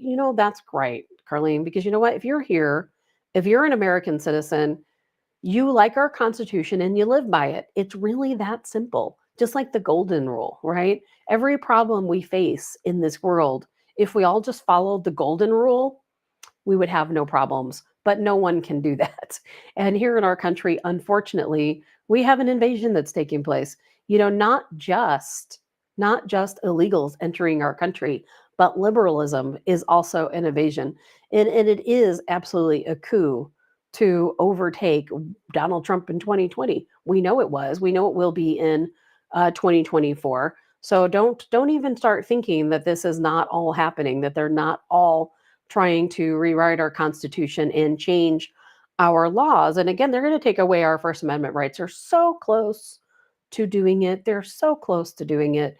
There's been so much going on, as you guys know, between Telegram and X and Rumble, and now they're attacking WhatsApp and Signal and all of these different messaging apps because it's encrypted. Some of these encrypted messaging apps, they don't want you to be able to talk about things that they can't listen in on. And they know, do you know, every text message you send on your cell phone is recorded. It is recorded. Every word you say is heard. Now they may not be actively listening, but it's all there. They can hear all your chatter, they can hear everything you say. And satellites these days just add to it. There's no more off the grid. There really isn't. There is no such thing as being off the grid because a satellite can see you no matter where you go. There is no place you can go where a satellite will not see you. And I thought about that this weekend because I downloaded the new beta testing. It was like, I don't know, iOS 18.3 beta, something like that. And I don't know what version they started this in, but just to kind of test the theory of a satellite being able to find you, they have an app, not an app, I should say, but an SOS feature on the new on the new iOS 18. I don't know if it's on 18 or just 18.3, but if you're somewhere and you don't have a cell phone signal and you have your phone with you and you can power your phone on, let's say you're lost in the desert or whatever, you've had an accident and you've fallen down a ravine, you can use your cell phone even if you don't have a signal, and you can have it locate a satellite, and the satellite will find you, and the satellite will send emergency services to your location even if you don't have a cell phone signal. So your phone always knows where you are, the satellites always know where you are. There is no such thing anymore about being off grid. Josh, let's see here. The first two amendments are a number one and two for a reason. They're the most important. Drew, exactly. That's why I laugh when people talk about starting a civil war. Well, Drew, there will probably be a civil war in this country sooner rather than later. And yes, they'll be able to see you. Yes, they'll be able to find you. And that's not going to change with facial recognition and everything else that we have going on right now. License plate readers on the highways. It's pretty difficult to escape and ever be off grid. That's true. Now, that being said, they're doing their best to make sure that we can't talk about these things, right? They're doing their best to make sure we can't talk about it. You guys, I know I've been talking so much about what's going on with Elon Musk and Chris Pavlovsky, of course, with Rumble, and Pavel Durov with Telegram. The reason why they're coming after these guys is to suppress us. So we don't talk about straw man. So we don't talk about birth certificates. We don't talk about the United States actually being a corporation. They don't want us to talk about Germany and what's going on in Germany. Germany, they have a party there. It is called the Alternative for Germany. That is the English name of the party, the AfD. And they are winning elections. Why? Because wokeism has taken over in Germany. We think it's bad here in the United States, man. It's really bad in parts of Europe. And people in Germany have had enough, a lot like we have. They have had enough. And these people are a lot like we are, a lot like a Trump supporter might be, and they are taking over. And, well, slowly. I should say they're on the first rung of the ladder, but they're getting there. They're making headway. And the German government, they don't want that. And just like what we might see here in an election if Donald Trump won yesterday, when it was very clear that this Alternative for Germany party was winning elections, well, guess what happened? Their equivalent of liberals took to the street in protest. They were like burning cars, burning buildings. They went absolutely nuts because they idolize this liberalism, wokeness that's going across the country. And I'm not talking about moderate issues by any means. I'm always talking about the very far, far, far left, the 2% on the very far left fringe, which I used to say 2%, now it's grown to 5%. So it's not just happening here. This stuff is happening all over the world, all over the world. And even in look what these woke policies have done to Sweden. Do you know there's a town in Sweden called Malmo? You probably are familiar with it. A recent report said that it is as dangerous to live in Malmo, Sweden, than it is to live in Baghdad. And Sweden did this to themselves, didn't they? They did this to themselves. They brought these illegals into their country. And now in parts of Sweden, women cannot go out after dark for fear of being raped. And now Malmo is as dangerous as Baghdad. I mean, this is happening all across Europe. It's not just here in the United States. It's actually so much worse in other parts of the world. Israel yesterday had massive protests. 350,000 Israelis took to the streets. I have a couple of videos of that, but there's still some things I want to talk to you guys about. I'm going to show you these couple of videos. We're going to do a little bit of world news for a second. Then I want to come back around and I want to talk about a couple of different things. Alex Soros, Democrats kissing the ring of Alex Soros. Starliner, the two folks stuck up in space on Starliner, if I can talk right, hearing some pings just out of nowhere. That would be absolutely terrifying. And I want to touch base on the Gold Star families. I want to touch base on Tim Walz, and his brother, his own brother. I have some tweets to read to you. His own brother is going to potentially endorse Donald Trump. And it blew my mind. It might blow your mind too. But I think it's important to talk about what's going on around the world, because what happened, we're tied in with Europe, whether we want to be or not. I don't want to be. I really don't. I do not. And I know that you guys are not going to like this. I would probably rather be part of BRICS than part of the G7. I really would. What's going on in Europe, I don't want any part of. I mean, they're definitely having civil unrest in the UK, and you can't even find any information about it now. Ever since they arrested Pavel Durov, they're not even posting the unrest that's happening in the UK on Telegram. It's hard to even find anymore. It was everywhere. All of a sudden, it disappeared. And I'm probably thinking that he probably made a deal that, okay, if you let me go, if you let me leave jail, they're in Paris, France, that I'll make sure we'll let Telegram continue, but we won't talk about what's going on in the UK in the civil unrest and all of the people being arrested, 5,000 people arrested for posting on social media.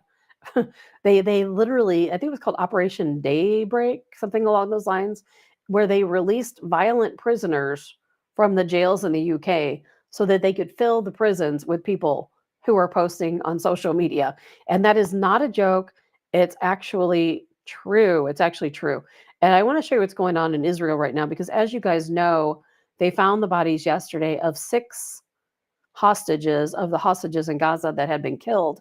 And now Hamas came out and released their own video. I'm not going to play it. I might have shared it to Telegram. I can't recall. But they released their own video and they said, these hostages were alive. You bombed us, Israel. You bombed us. And the school that you bombed is where we were holding these hostages. So you killed them. Now, I don't believe anything Hamas leaders say. So is that true? Is it not true? I don't know. But what I do know is the people of Israel, they want to stop the bloodshed. They do not trust Netanyahu at all. If you guys can recall, he was charged with corruption and a whole long list of crimes. And then they put Bennett into place. And then they took Bennett out, put Netanyahu back in. And people over there, they're just as tired as we are in a lot of other countries. They are tired of war. They know that there are still hostages in Gaza, and they are tired of this. They want a prisoner swap. They want to exchange prisoners. They would say, hey, you know what? Let's release the Hamas prisoners we have in exchange for our loved ones. And so there was a massive, massive uprising that took place this weekend. Take a look at this.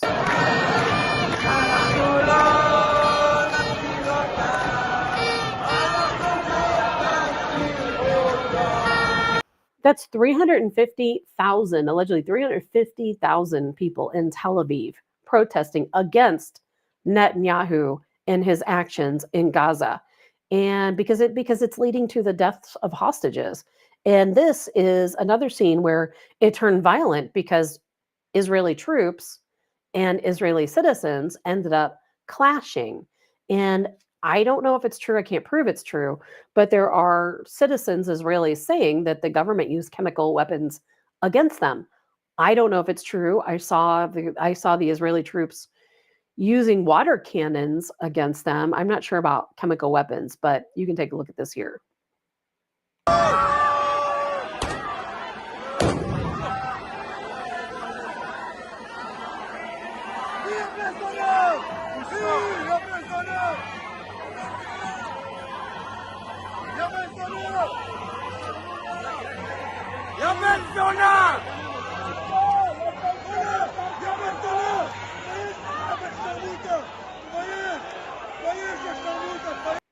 I say it so often about the world being on fire. The world is literally on fire, isn't it?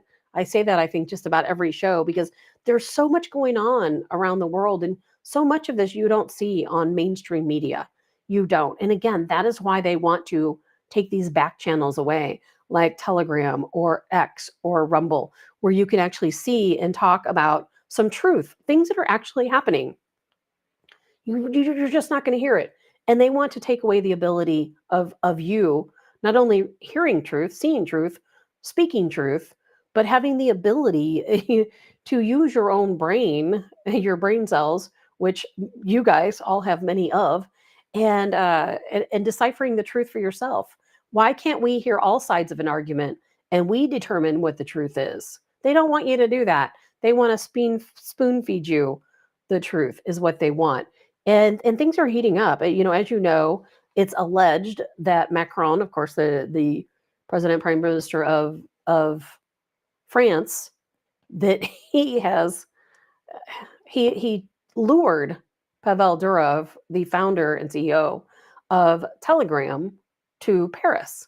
He allegedly had dinner plans with Durov and said, "Hey, let's go out. You bring your girlfriend. I have my wife. We're going to go out to dinner." Well, then Durov arrives in Paris, and guess what? He's not met from Macron. He's met with police officers. They arrest him. Well, now there's a lot of people in France who want to get rid of Macron. They're wanting to impeach him. I hope it happens. I think he deserves to be impeached. He's a terrible person. And I'm sorry to say that, but he is a terrible person. I have photos of him. I've never even posted things that people have sent to me, seeing him on yachts and seeing him with other men and all kinds of different stuff. And I've never posted them because I know if I do, I will probably get banned from every social media platform there is. He also, what was the situation when he got married? His wife, she was a school teacher. He was underage. It is a crazy story. If you ever have an opportunity to do the deep dive, take a look at that. Denmark. Speaking of the losing our freedom of speech, Denmark again. They want to get rid of all of these different apps. They want to get rid of WhatsApp, Signal, everything. Why? Because they don't want you to communicate. They don't want you to talk. They don't want you to share. In Brazil, and Lisa says, isn't Macron's wife a trans? I don't know, Lisa. A lot of people talk about that. I just spent some time actually this weekend looking at some photos of her. I've never heard that up until recently. I don't know. But what I do understand is that at one point she was his teacher and he was underage and then they got together and then later were married. And it's a really creepy and weird story. He's a weird, creepy guy, in my opinion, a very weird, creepy guy. Adrian, what's your number? We can send you links. We have a pen with, yes, let's see here. Where I should know my text number myself, but I don't. I don't even know if I have it in here. Let's see, because the other day I broke my phone, but I have another one. I don't know. I'm so sorry. I don't know. I have it here somewhere.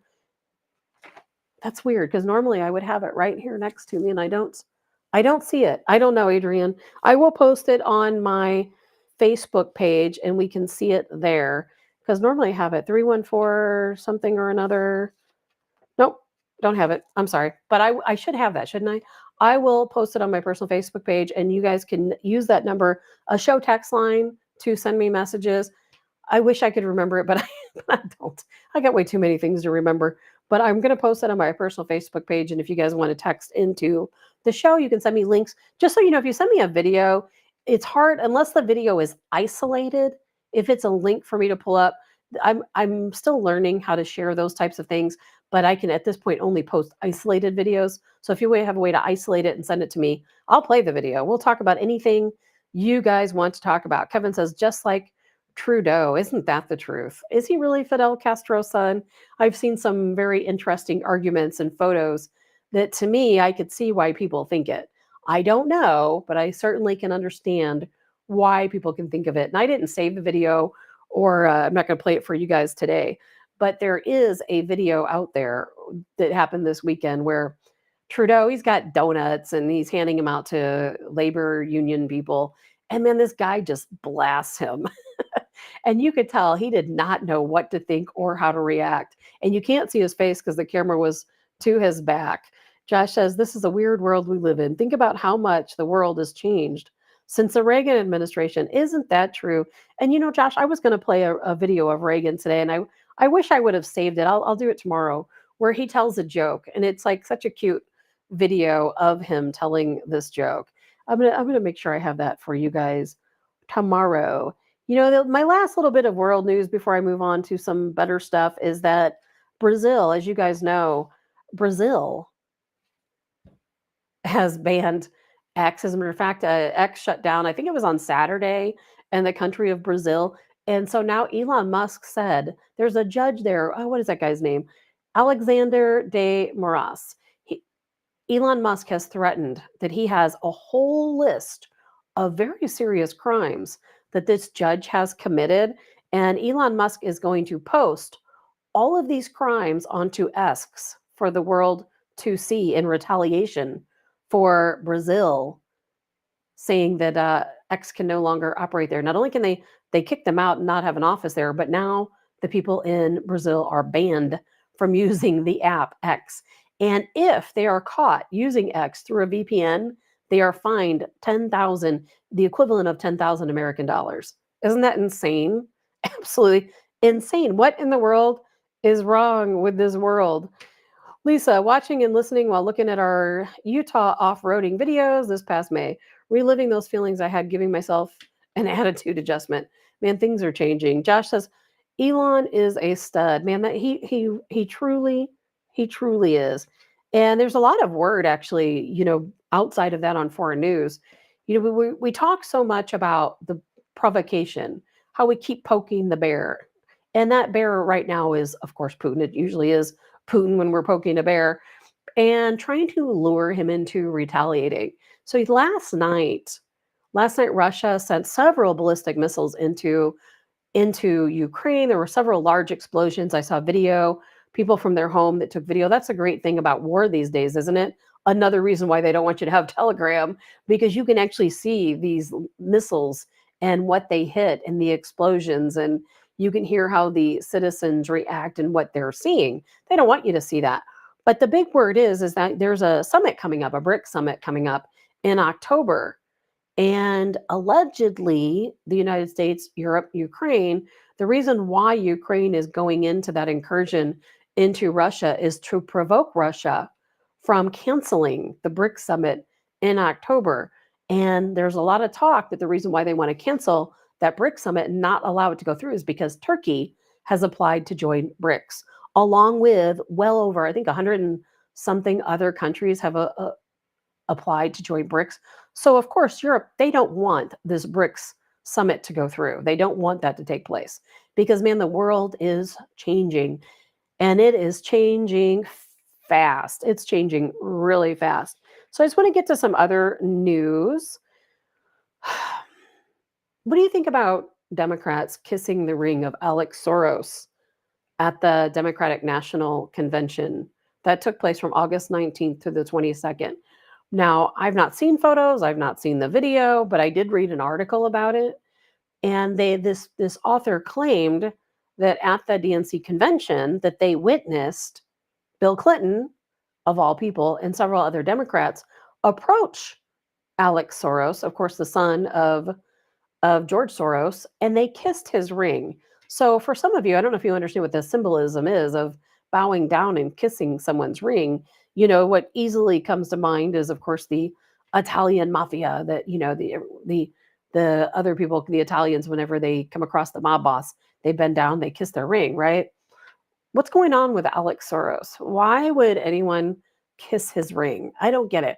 Why would somebody like Bill Clinton bow down to Alex Soros? Doesn't that kind of take you back to our conversation earlier in the show about us being a corporation? Who really runs our country? Who are we really? Are we really just a debt to our country? And is Soros part of that class that runs the show? Probably so. Probably so. And Mary says, nothing surprises you about him. Nope. or Democrats. That's right. Josh, I have to hop off. Never forget what they did to President Trump. Let's take our country back. You better believe it. Josh, make America great again. Speaking of, yeah, I just ordered my Trump signs. I put them out in the yard, but you can't really see them from the street, so I have to move them today. They're, regular signs, but the street is pretty far from the house. So I'm trying to figure out how to put my signs out there. I can see them from the window I'm at. I don't know where to put them, but we've got, man, get your signs out. Get all your insignia out. I'm going to put a big Trump banner up later today. You can see the Trump flag behind me. I was going to take that down actually and put up my Gadsden flag, but I didn't have time to do it today. So maybe tomorrow. I know that I like to aggravate people with my Gadsden flag. So we're going to think about that. Some of the other things, again, nothing too crazy I want to talk about. I want to talk about the 13 Gold Star families. I know you guys have heard. I shared a video to my Facebook page with the Gold Star families talking about how Kamala Harris and Joe Biden, neither one of them have stepped up for these families. And of course, speaking of the 13 Gold Star families, the 13 heroes that lost their lives 3 years ago when we withdrew from Afghanistan. We talked about this on Friday, which I believe was the anniversary. And we have Kamala Harris, and we have reporters saying, well, Kamala Harris was there at the dignified transfer. Gold Star family say, no, not true. She was not there. She absolutely was not there. In fact, not only was she not there, but these families said they have never heard a word out of Biden or Harris. Now, this isn't new news. We talked about this on Friday. What is new news is that these 13 families have compiled a video. And in that video, they each, including St. Louis's very own Mark Schmitz, and they compiled a video talking about exactly that, about how the fact that they invited Trump to that ceremony. Democrats are losing their minds. Oh, Trump can't go to Arlington and you can't do a campaign event at a national cemetery. That's against the law, it's against the rules, and so on. Well, that's not what he did. It was not a campaign at all. There was no one there to take photos as part of a campaign stunt. And it's despicable that Democrats want to call this man out for going to Arlington Cemetery, meeting with these 13 families who invited him there. They invited him to the ceremony. They didn't invite Joe Biden. They didn't invite Kamala Harris. They didn't invite Tim Walz. They invited Donald Trump. And he showed up as he always does for Gold Star families. He showed up just like he always does for any of us, of course. And man, Democrats are losing their minds. So if you go to my personal Facebook page under Tabitha Hassell, you can see the video I shared. It's about 10 minutes long. So obviously I don't have time to play it here on the show, but go on there, take a look, listen to these families, think about how they feel. I don't know if any of you guys have listened to two of my prior shows. I had on Charlie Strange. I'll have him on again here. Charlie Strange is the father of Michael Strange, who lost his life in Afghanistan. I believe it was in 2011. There was a big cover up, and he told Obama off. He wouldn't even talk to him back when his son died at the dignified transfer. Wouldn't even talk to him. Man, these Gold Star families, they don't want to deal with these Democrats who don't care about their children. That's why it worries me that maybe we'll end up in a civil war or worse, World War III, and we're going to have our own children. We're going to have our children going to war, pawns, fighting as pawns against who? China, Russia? How is that okay? The Middle East, is that what we're going to do? We're going to go over to Iran and fight against the Iranians? We're all pawns. And I'm so sick of our government using our troops as pawns. And I'll tell you one thing about Donald Trump is that he did not start any new wars. There were no new wars started when he was president. None. All of these other warmongers, Lindsey Graham is no better. Just another warmonger. Carlene, did DJT do a speech at Arlington? He did speak to the families. It wasn't a speech like you would at a campaign type thing. There wasn't, he didn't have press come there like a campaign speech. And otherwise, yeah, he could have gotten a little bit of trouble for that. But no, it was definitely not a campaign event. So something funny that I saw this weekend to kind of lighten things up before we talk about Starliner, then we'll be heading out for the day. Chase Bank. I'm no fan of Chase Bank. I'm not any fan of any bank. And I'm not going to play the video. I was going to, but I'm not going to. But there's a video of these people lined up in front of a Chase Bank ATM somehow a rumor got out, probably a lot like the rumor we have that the Hells Angels are going to save us in Aurora, Colorado, probably a similar type rumor. But there was a rumor that went out. How anybody could ever believe this, I do not know. But I know that some Americans are just dumb. And these people were told that if you went to Chase Bank ATMs and you deposited a fake check, that the bank would give you money back as part of some type of uh, fee or reward for giving them like a fraudulent check. It was the craziest thing I've ever heard. I don't know how anybody could believe that. I would never believe that. So you have all of these people going to Chase Bank and making deposits with fake checks. And if you, I don't know about your bank, but apparently at Chase Bank, if you make a deposit, even if it's a fake check, they will give you so much back on that check, a certain percentage, maybe $100. I don't know, maybe 5%. I'm not even sure. But so all these people were going and depositing fake checks and receiving money back, and Chase Bank is freaking out. So they have made an announcement. I saw it this morning that said that it's fraud, it's stealing, and all of these people have to give the money back. And I'm thinking that a lot of these people they will not be able to track down to get that money back. But I'm going to be keeping an eye on that one because I think that's hilarious.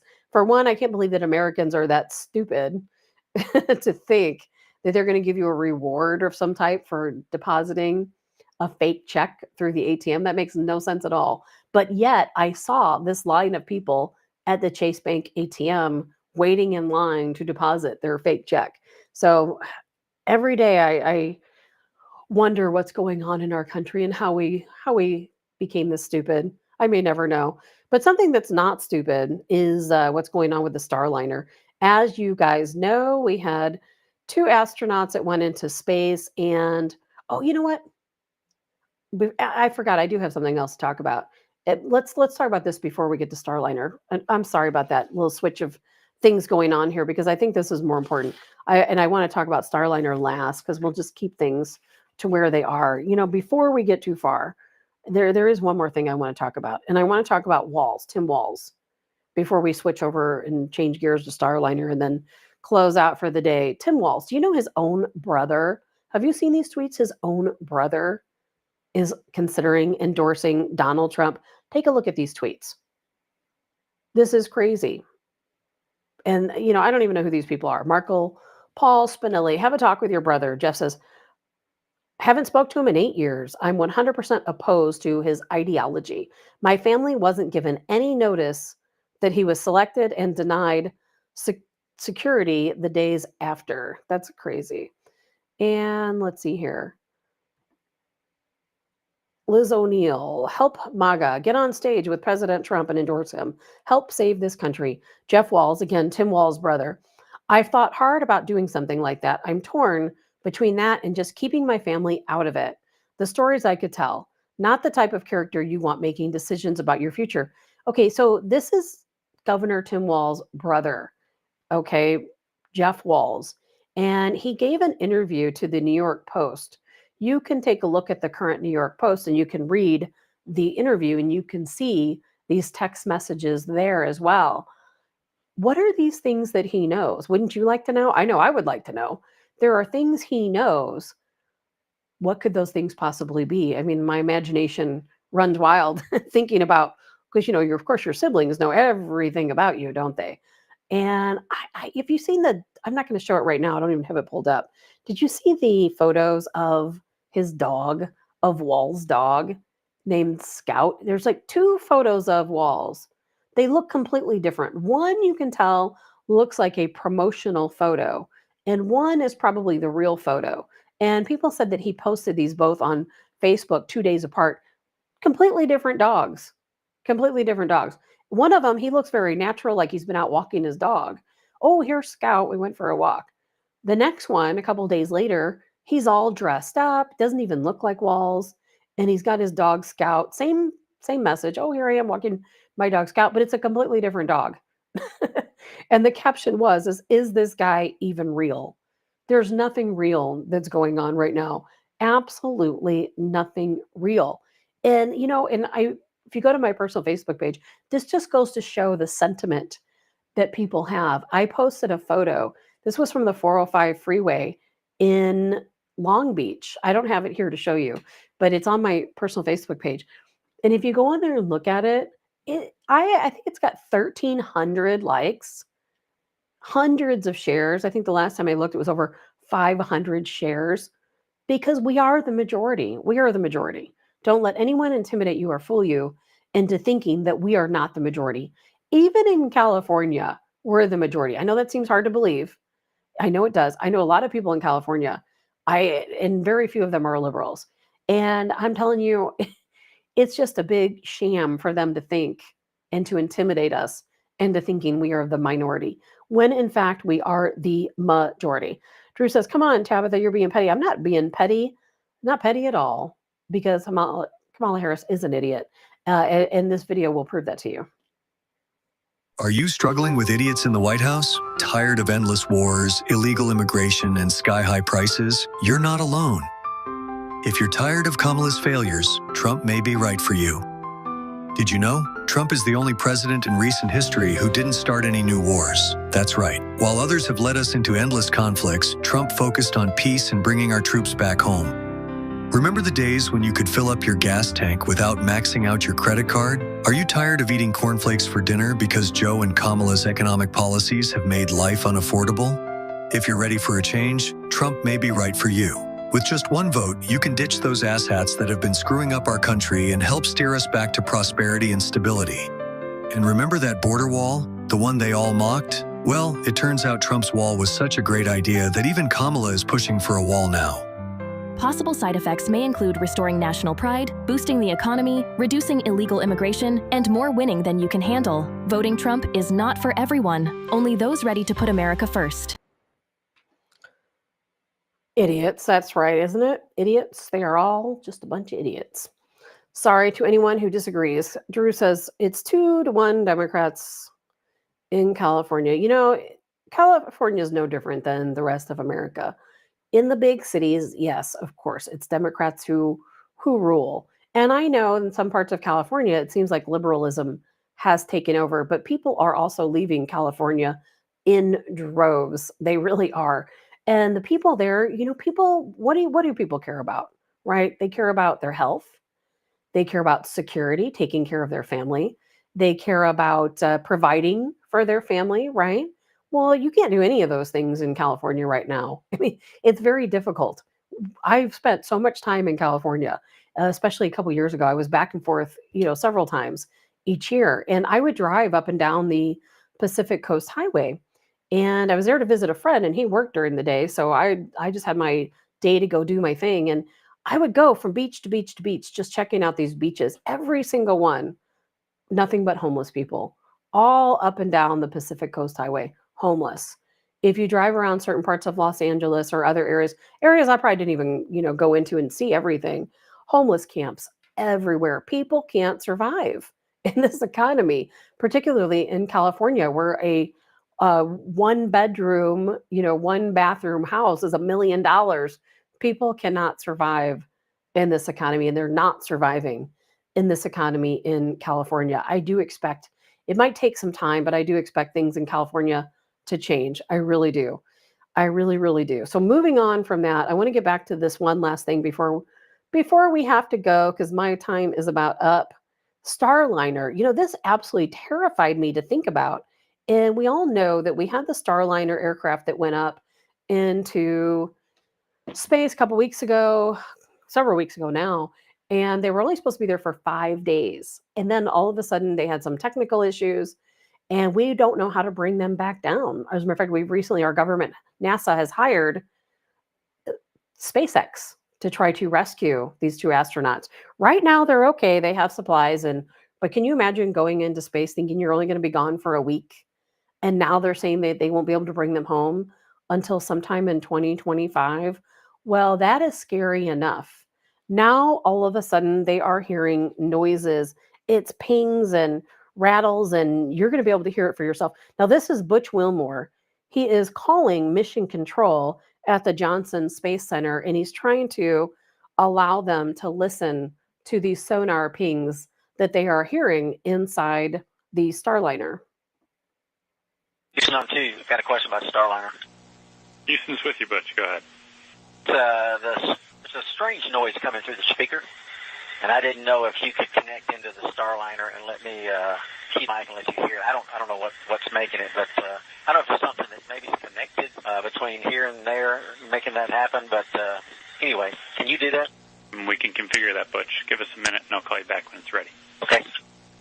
Station Houston on 2, we're configured for audio via hardline and CST, if you want to give us a call. Okay, I'm in Starliner, and how do you read? 5x5, how many? Yes, ma'am. Okay, I'm gonna keep the mic up next to the speaker. Copy. Hear that? At negative, Butch, we did not hear anything. That.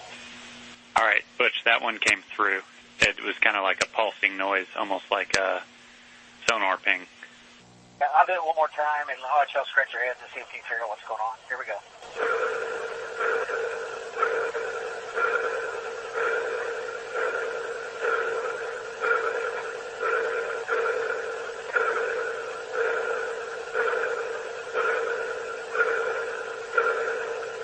All right, over to you.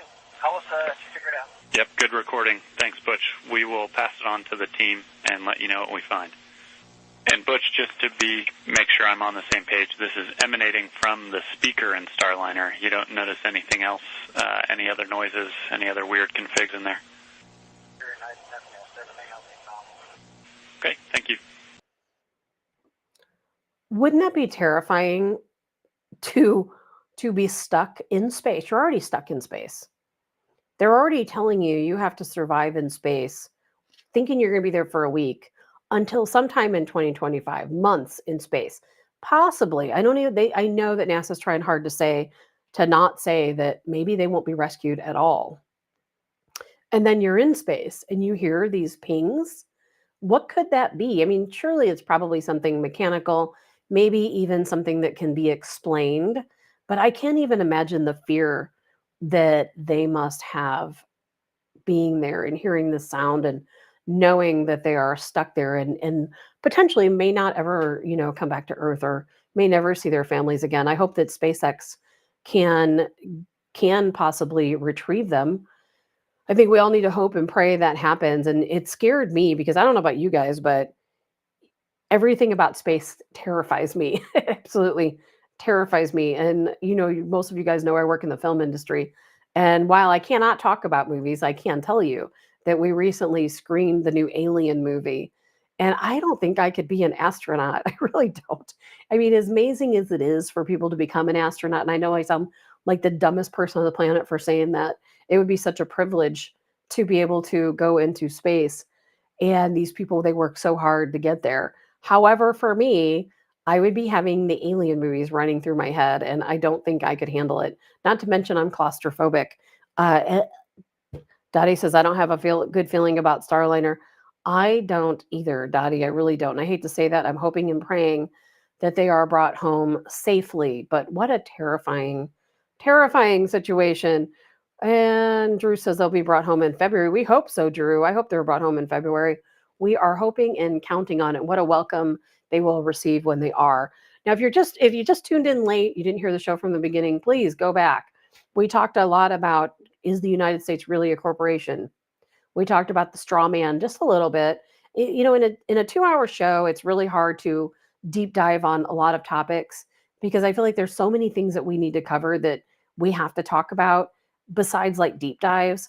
But go back. I played a couple videos that I think will go into a lot of information about the Constitution, about the United States being a corporation, about how we are all little worker bees trying to settle a debt that is not our debt.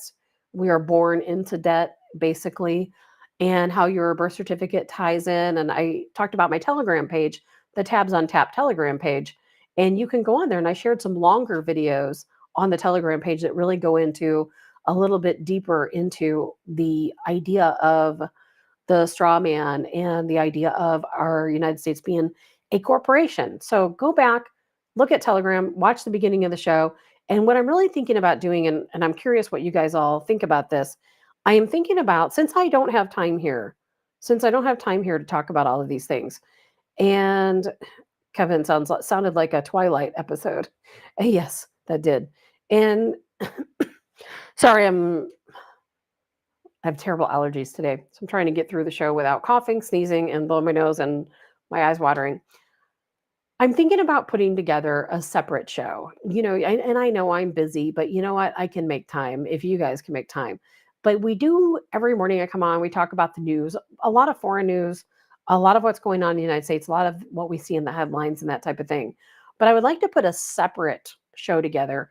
Nothing that's consistent, just a kind of here and there type of show where we do some deep dives. And maybe one of those deep dives would be exactly that. We'll talk about the United States being a corporation, and maybe one or more of you could join me and we'll have a conversation about it, or maybe we'll have a guest speaker and we'll all talk about it. And it doesn't have to be here in my studio. I can come somewhere else, and my equipment is portable, so I can take it anywhere we go.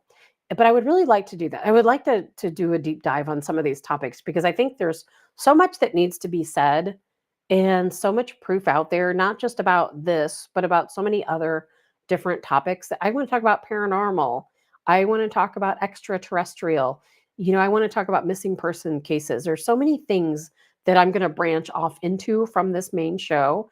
And so today I didn't spend a ton of time talking about the United States being a corporation or the straw man because I want to do that in a separate episode where we can really talk about it, get in deep, and you guys can probably teach me some things because some of these things my eyes are still opening to.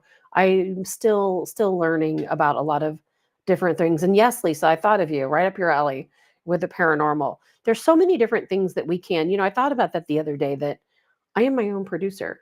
I have this equipment set up all day long, every day. I can come in here and talk about literally anything I want. And I would like to do that. And I hope that all of you will come in and talk with me as well about different topics. And again, if there's a topic that interests you that you want to do a deep dive on, reach out to me. And unfortunately, I don't know why, but I can't find the text line number today. I usually it's always right here. I have it pinned up. Maybe today when I was having laptop problems, I moved it because I don't see it. I don't know where it is. And it's sad to say that I don't know the phone number of the show.